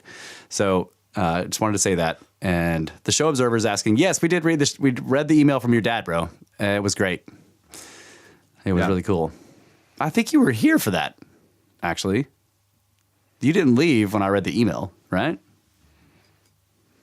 He says no. He was not there. Lies. All right, so we got one more. Oh, you're right. One more segment here on Los Hermanos del Serpiente. So, what's the topic? The topic is, well, didn't you have some physics? Yeah, on the man. spot. No? All right, yeah, okay. I'll do this. So, just past week or so, I've picked up, flagged a couple of articles. One of them was about the black hole. They saw a distant eruption. Astronomers see distant eruption as black hole destroys a star. And so they have a little graphic. Oh, yeah. Yeah, so I'm reading it. I'm not going to read the article, but basically they use some really ridiculous something to look 150 million light years away and saw this. Yeah. And I do have one more article of the London Hammer. Just letting you know. I wanted to get this first, though, because... Yeah, this was... my main reaction to this was... they're starting to talk about the jets that come out at the poles of the black hole or whatever. But I was thinking in terms of electric universe and all that. And the I'm quasaric jets. like, okay, this star gets close to a black hole, and it just rips the star apart. But we were talking about how gravity moves at light speed, right? According to the standard model. Yeah. Well, they yes, yeah. Yeah. Exactly. And except that it doesn't. Right. Right, I know. According to the standard. Yeah. So my question was just like, this doesn't really have anything to do with the article, but it's like, if gravity moves at light speed, then how did it escape the black hole? It's just like, right. If light speed can't escape the black hole. if light, yeah. I'm sorry. If light speed is not fast enough for something to escape the black hole and gravity moves at light speed, how did it reach out and destroy that star? Is basically my question. So basically, black holes their gravity should be so strong that not even their gravity can escape. That's right. and then it's ejecting all this stuff out of the poles of the black hole. So something. Wait a minute. Yeah. Hold up. Something ain't right. Something ain't right. You got to get that clip. I know. Just man, we'll have to figure out the Google search query to get that video. Yeah, it's freaking awesome. We'll put the link in the show notes for this thing that we keep quoting. It's hilarious. You gotta watch it. Amazing. Anyway, that was one of the things. I didn't really want to get into too much discussion there. It's just. And then the other one was a major physics experiment. Hold on a second. Back to the black hole. Like basically, if what I'm getting is right, like what happened to you is you're reading this article and part of the way through you realize that it's pointless because their model is so fucking wrong that the article ceases to be interesting because is that what happened? That's pretty much exactly what just happened. Okay, all right. Like I would like to see what Wal Thornhill has to say about this thing that they just observed. Right. Yeah. I'm just, I can't. It's not a good idea to completely write off their analysis, but I did when I was reading that article. I did. I should go back and really give it a good read, but I was just like, man, yeah. There's just so many problems. So this is another. I haven't even gone into this one. I probably shouldn't bring it up because you don't even know what it's going to say. Yeah, it almost doesn't affect me at all. It's a major physics experiment just detected a particle that shouldn't exist because it cannot interact with us and doesn't affect us at all. So, but we detected it. Yeah. Scientists have produced the firmest evidence yet of so-called sterile neutrinos, mysterious particles that pass through matter without interacting with it at all. That means that the boy neutrino and the girl neutrino can't make a little baby neutrino, right? The sterile? Yeah. I think it might be yeah.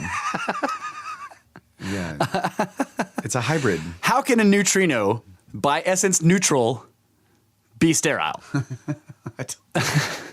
It has no magnetic field. It has no mass. It can't interact with anything already. What makes it sterile?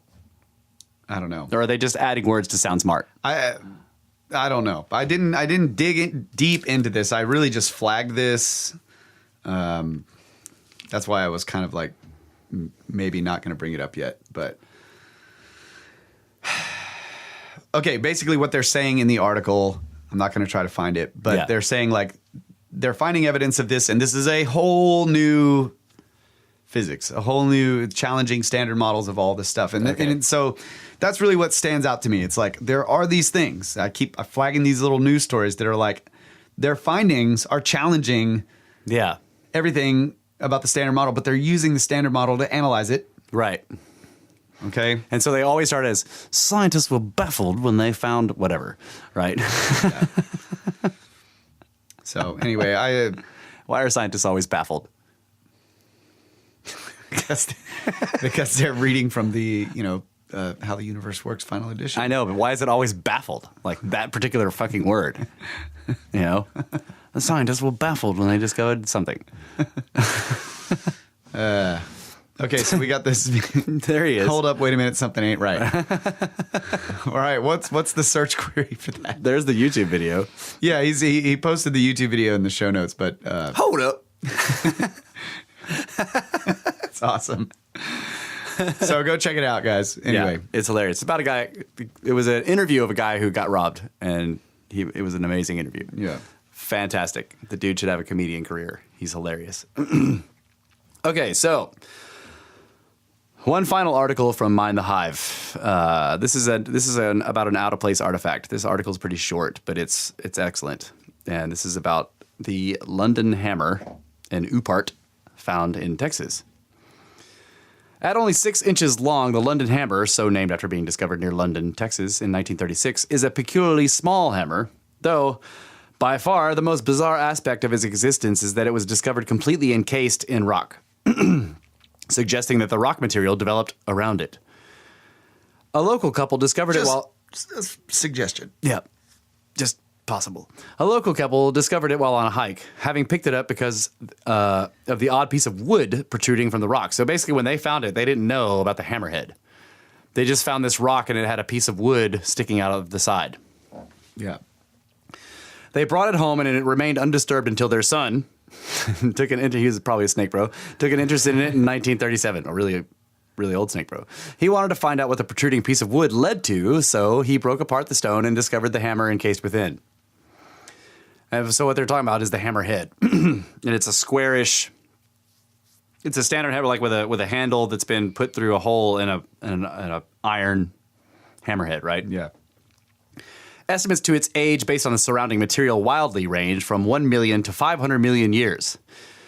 Though any precise dating is not necessarily important in this context, as anywhere between holds the same level of significance, since such an implement, according to conventional history, should not have existed even outside of the last 100,000 years. Yeah.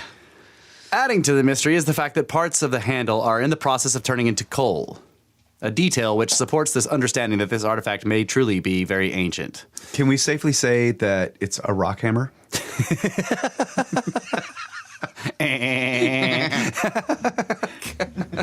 All right.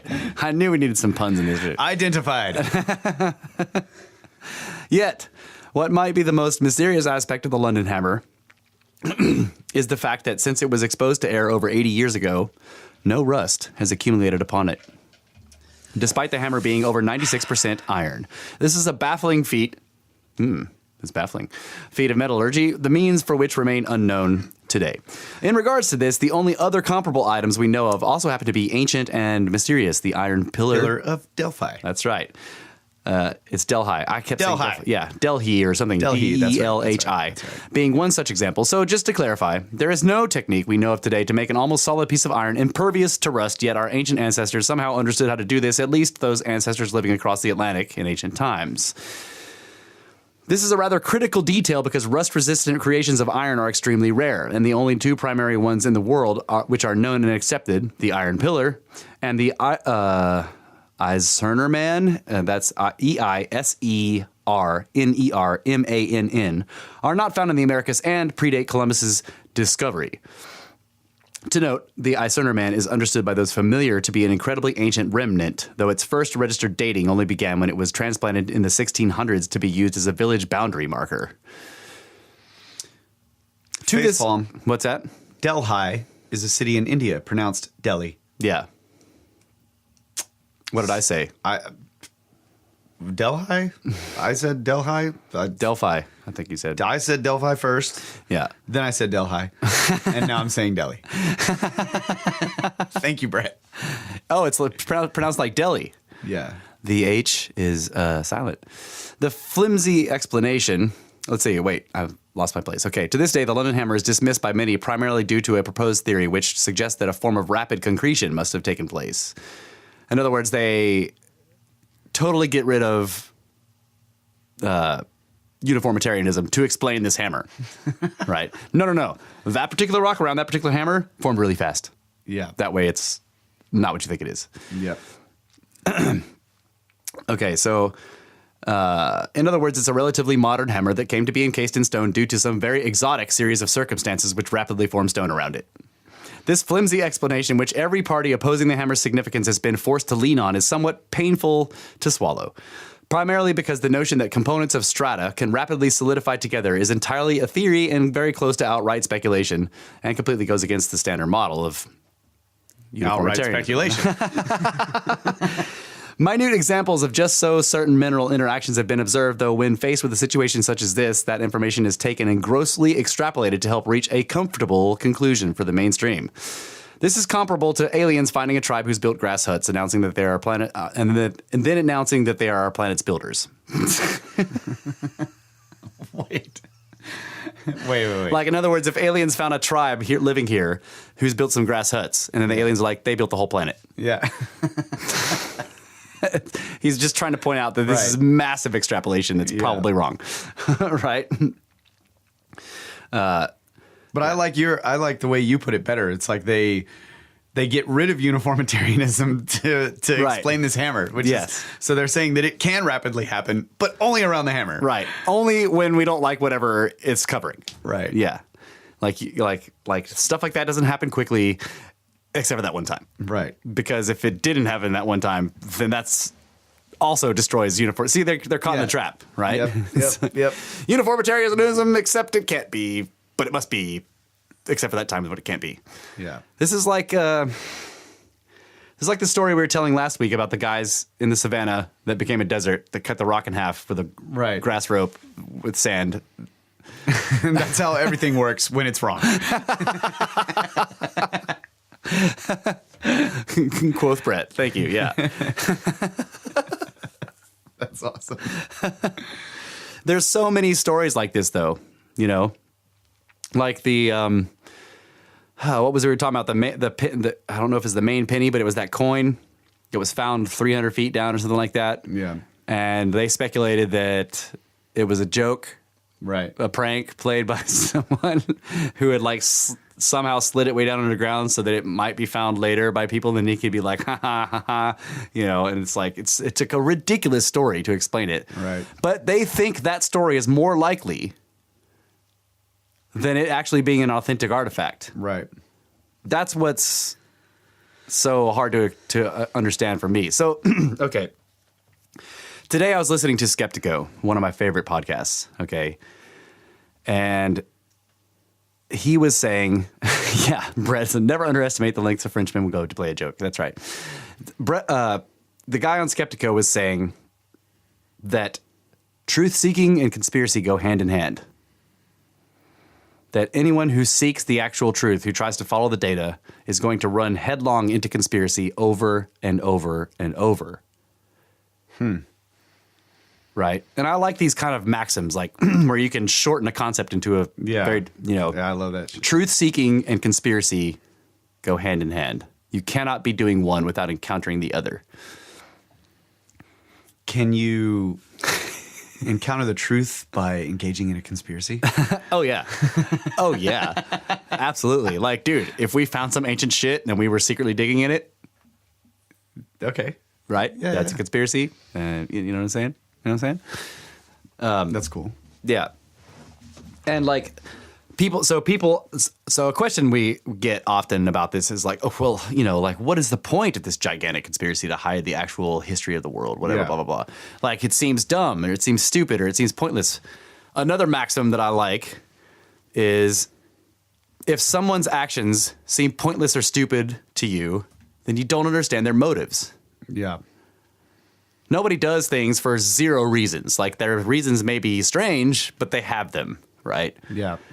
So, like once you've established that something is taking place, like a giant conspiracy to hide the world or to hide the world's history, then asking why people would do that is not a valid way to disprove that it's happening. Yeah. You know? But that's what a lot of people do that. But why? Like, what's the point? Well, yeah, that is a question, but it isn't a good, like, it's not evidence against it, is what I'm trying to say. Yeah. But people seem to think that it is. Like, well, since you can't answer why all this stuff is being hidden, then I think that it's not being hidden on purpose, right? Yeah. I disagree with that. To me, it's so clear that there are vast efforts to hide certain things that I don't ask if those things are being hidden anymore, the question does become, why exactly are they doing it? And what else? Yeah. What does that mean for the bigger picture and the greater truth, right? Yeah. So, Yep. I agree with that. I think your whole idea about like the quote unquote indigenous population thing, like in modern times, yeah. we have this crazy fight going on, or argument, or in many places it's all out war. Yeah. All types of conflict based on who this land or whatever land rightfully belongs to because of whoever was there first. Right.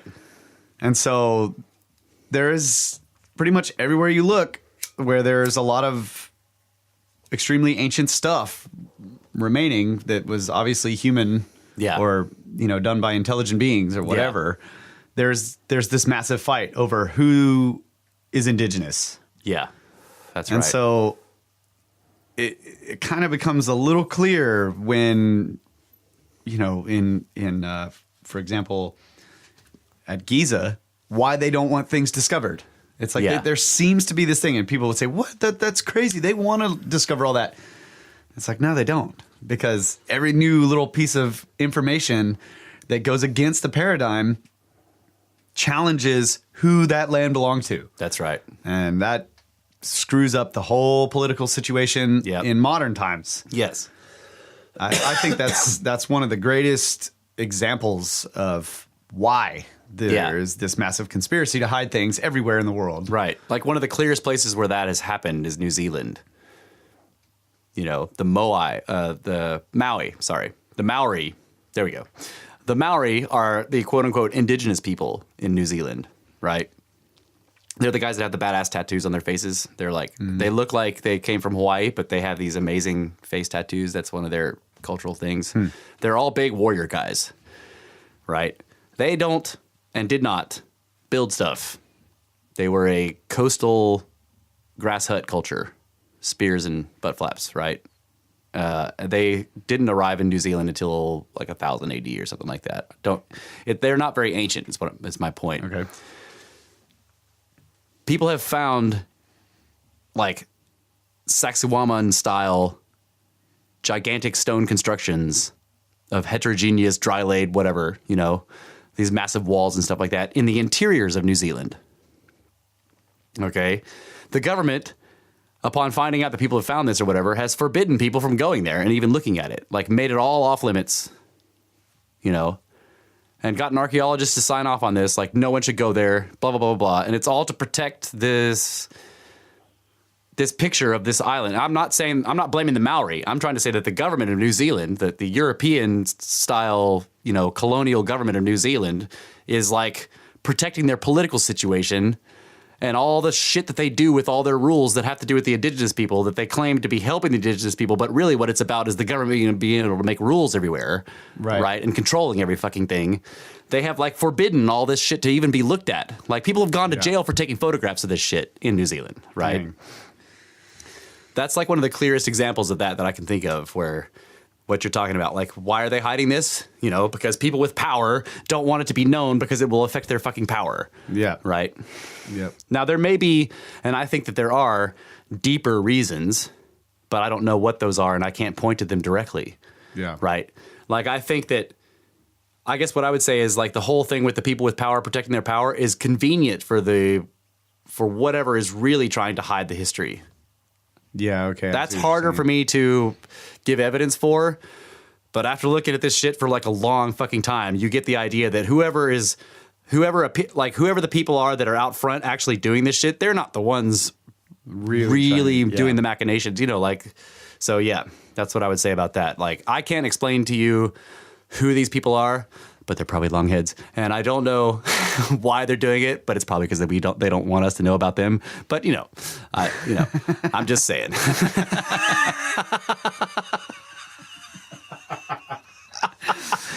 Brett has two really good points on here. People who hide things don't just hide the thing they are hiding; they hide the fact that they are hiding it. Like, that's profound right there. Yes. No one who hides a dead body doesn't also hide the fact that they hid a dead body. Yeah. That's awesome. Right? Like that's exactly what I'm talking about. Like this is why it's hard to dig through the conspiracies, right? Because the first thing you find out is there's a dead body. You know? And you're like, what is this? What is this? You know, and then you have all these layers of shit being hidden. And you're like, but we're digging through it backwards, we're coming from the items that have been hidden. You know what I'm saying? Yeah. In a lot of cases, we're coming from the items that have been hidden, so working our way backwards to the conspiracy from the dead body. In other cases, we're working our way forwards, like, wait a minute, something's been hidden here. And then we find out that what's been hidden is the fact that somebody hid something, right? Yeah. And then you're trying to get to the dead body. So, yeah. Yeah, that's awesome. No one who hides a dead body does not hide the fact that they hid a dead body. That would kind of make the whole thing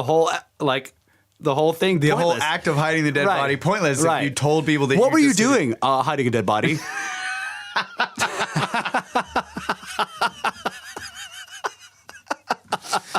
It's so true. I love it. I mean, I don't love it. I love that axiom. Right. That's great.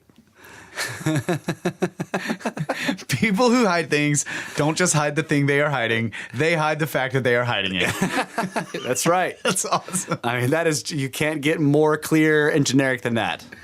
You know, like if any of you have ever hidden anything, think about it. You probably also hid the fact that you hid it. Which makes the idea of the pyramids are tombs ridiculous. Right. Because if you were going to hide your own dead body, you would also hide the fact that you're hiding your own dead body. Right. You don't make an enormous, gigantic, Marker. massive, like the largest building that existed on the planet, the largest known building that existed on the planet for 10,000 fucking years as like the thing that you were hiding your dead body in. Yeah. I made this point about doors. Like I went through this whole thing with doors, right? Because people are asking, and this is strange. The way I got around to this whole thing is strange, but like, let's say that you wanted to hide something and you hid it in a room, okay? The best way to keep that thing hidden is not to build a gigantic, massive vault door with like where there's like it's an incredibly complicated puzzle to open and it's immense and like you'd have to drill through, you know. No, what you do is you make the door impossible to see. Yeah. You hide the door, right? You don't make the door like impervious or really difficult to open. You just hide it.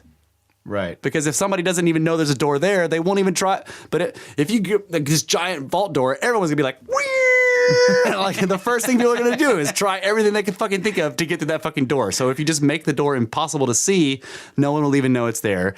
And no one will be able to get to the thing you hid behind it. Right. Right? It's similar to that. Like the philosophy of hiding shit basically is what I'm getting down to. Yeah. You know, you put something in a hidden chamber and then you hide the entrance to that chamber. You don't make the entrance like a massive pyramid fucking thing and then just make it really hard to get into. That's dumb. Right. It's the other way around. If you want somebody to see Try to penetrate what it, you've yeah. hidden, then you build a massive puzzle around what you hid because what you're trying to actually do Is make the person who can get to it worthy of it. exactly. And that is all throughout legend. Like That's right.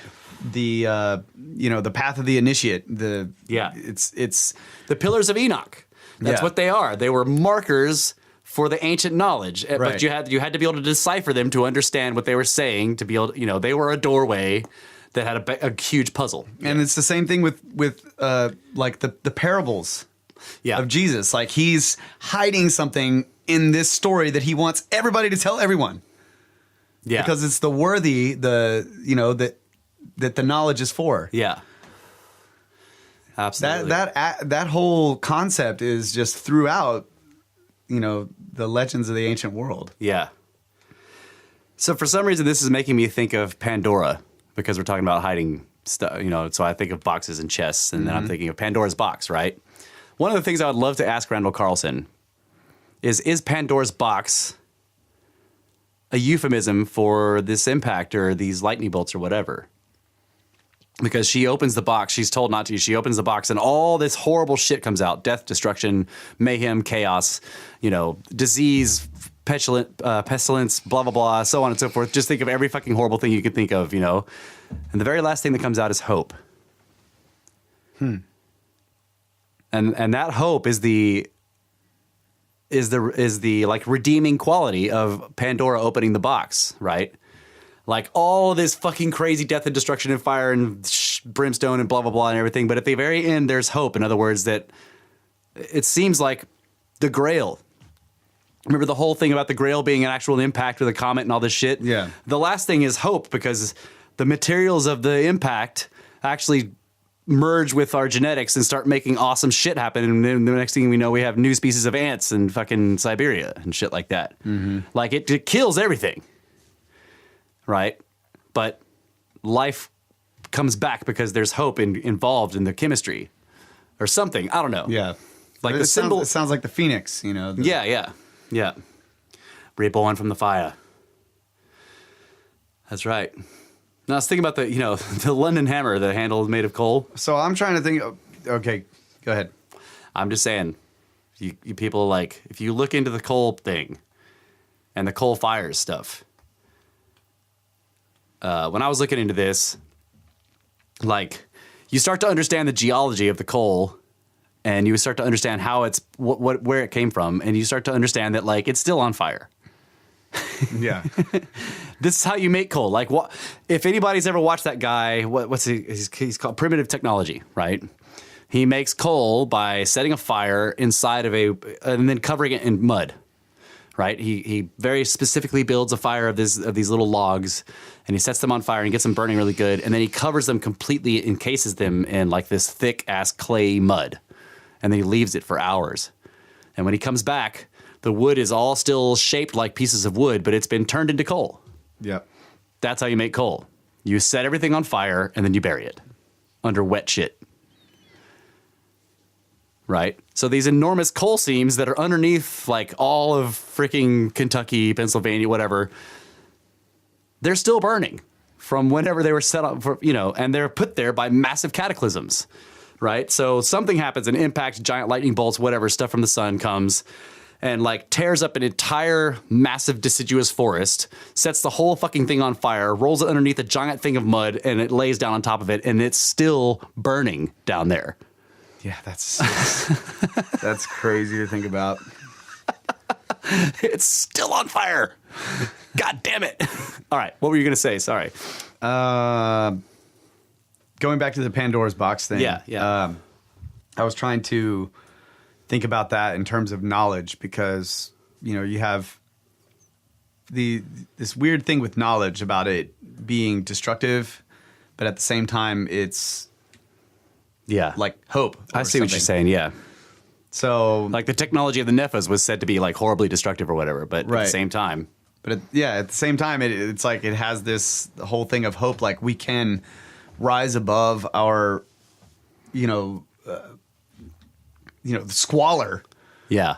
That we were forced into in this harsh environment of nature. And so like knowledge is both like it's extremely dangerous, right? And millions of people have died developing new technologies and whatever. It's like we have to do this thing. It's dangerous. It releases all kinds of mayhem, but at the same time, the potential for good is there. And it's like the hope that we will rise above and use it for the right thing. Right. So like the idea of nuclear power, for example, it's like, we can build this bomb and we can make it explode, right? Using nuclear power. But that's the Pandora's box of the knowledge of nuclear power. Right. So at the end of all of the death and destruction, there's hope that we will actually use this technology to kick ass. Yeah. And rise above all that. And that's really badass too, because I use nuclear power as an example of the best of humanity. And people are like, wait, what? I'm like, no, seriously. This is exactly what you're talking about. Like, check it out. It was developed specifically to blow people up during a war. No questions asked, right? When we were messing with nuclear power. Bad people. Right. The Manhattan Project was to build a bomb that would stop the war, that would kill so many people that Japan would be like, okay, stop. And that was hard because they had this imperial system and like there was massive dedication to the emperor and shit like that. And it would be very difficult, right? Ever since then, it has only been used for good. Yeah. It has not ever been dropped on anybody else. It has only powered people's homes and saved people from freezing to death or fucking burning to death or, you know, it was developed specifically to kill fuckloads of people. That it has only been used once, and ever since then it has been used for power and awesomeness. Yep. Okay? Yeah, that's awesome. That's Pandora's hope right there. You bring out all this death and destruction and mayhem and pestilence and disease and fucking dead bodies floating down rivers that are fucking radiated and glowing in the dark and shit like that. But then after that, all it does is help everybody. Right? Now we have like accidents with it, but still the point is that for the most part, nuclear and some power... people will steal a little bit of the stuff and drop it in someone's coffee because they're trying to hide something. That's right. Just be careful because you might get polonium in your sushi. That's all I'm saying. Yeah. That's right. This story about the footprints in it. Yeah. Oh man. But yeah, that's cool, man. I think we're done. Yep. That's the end of the show. Just remember, it's still on fire. That's what I'm saying. That's all I got to say about that. So, you guys can get a hold of us at Brothers of the Serpent. Wait, let me try that again. Brothers of the Serpent at gmail.com. You can go to the blog at brothersoftheserpent.com and you can contribute to our pyramid scheme. And also up on the upper right there, right? Is that the upper right? Yeah. Mine the Hive. There's a link there. You can go directly to their website. It's a fantastic place. It has excellent articles full of just information that I haven't found anywhere else and great pictures, videos. So definitely check them out. And I think that's about it. I want to thank Kyle and Ty for all the music. Kyle for all the freaking production. The producer is fucking phenomenal. To Mr. Brett England for being the best show observer in the fucking world and finding that stone when I didn't even know what it was called or where it was. And to Mr. England, Brett's dad, for sending that fantastic email that kicked off the discussion about the simulated possibility of the universe. And for Laura for doing all of our intros. They are awesome. Thank you very much, Laura. So that's it, guys. And thank all of you for listening. We love you. We do love you. Now send us straight to pyramids.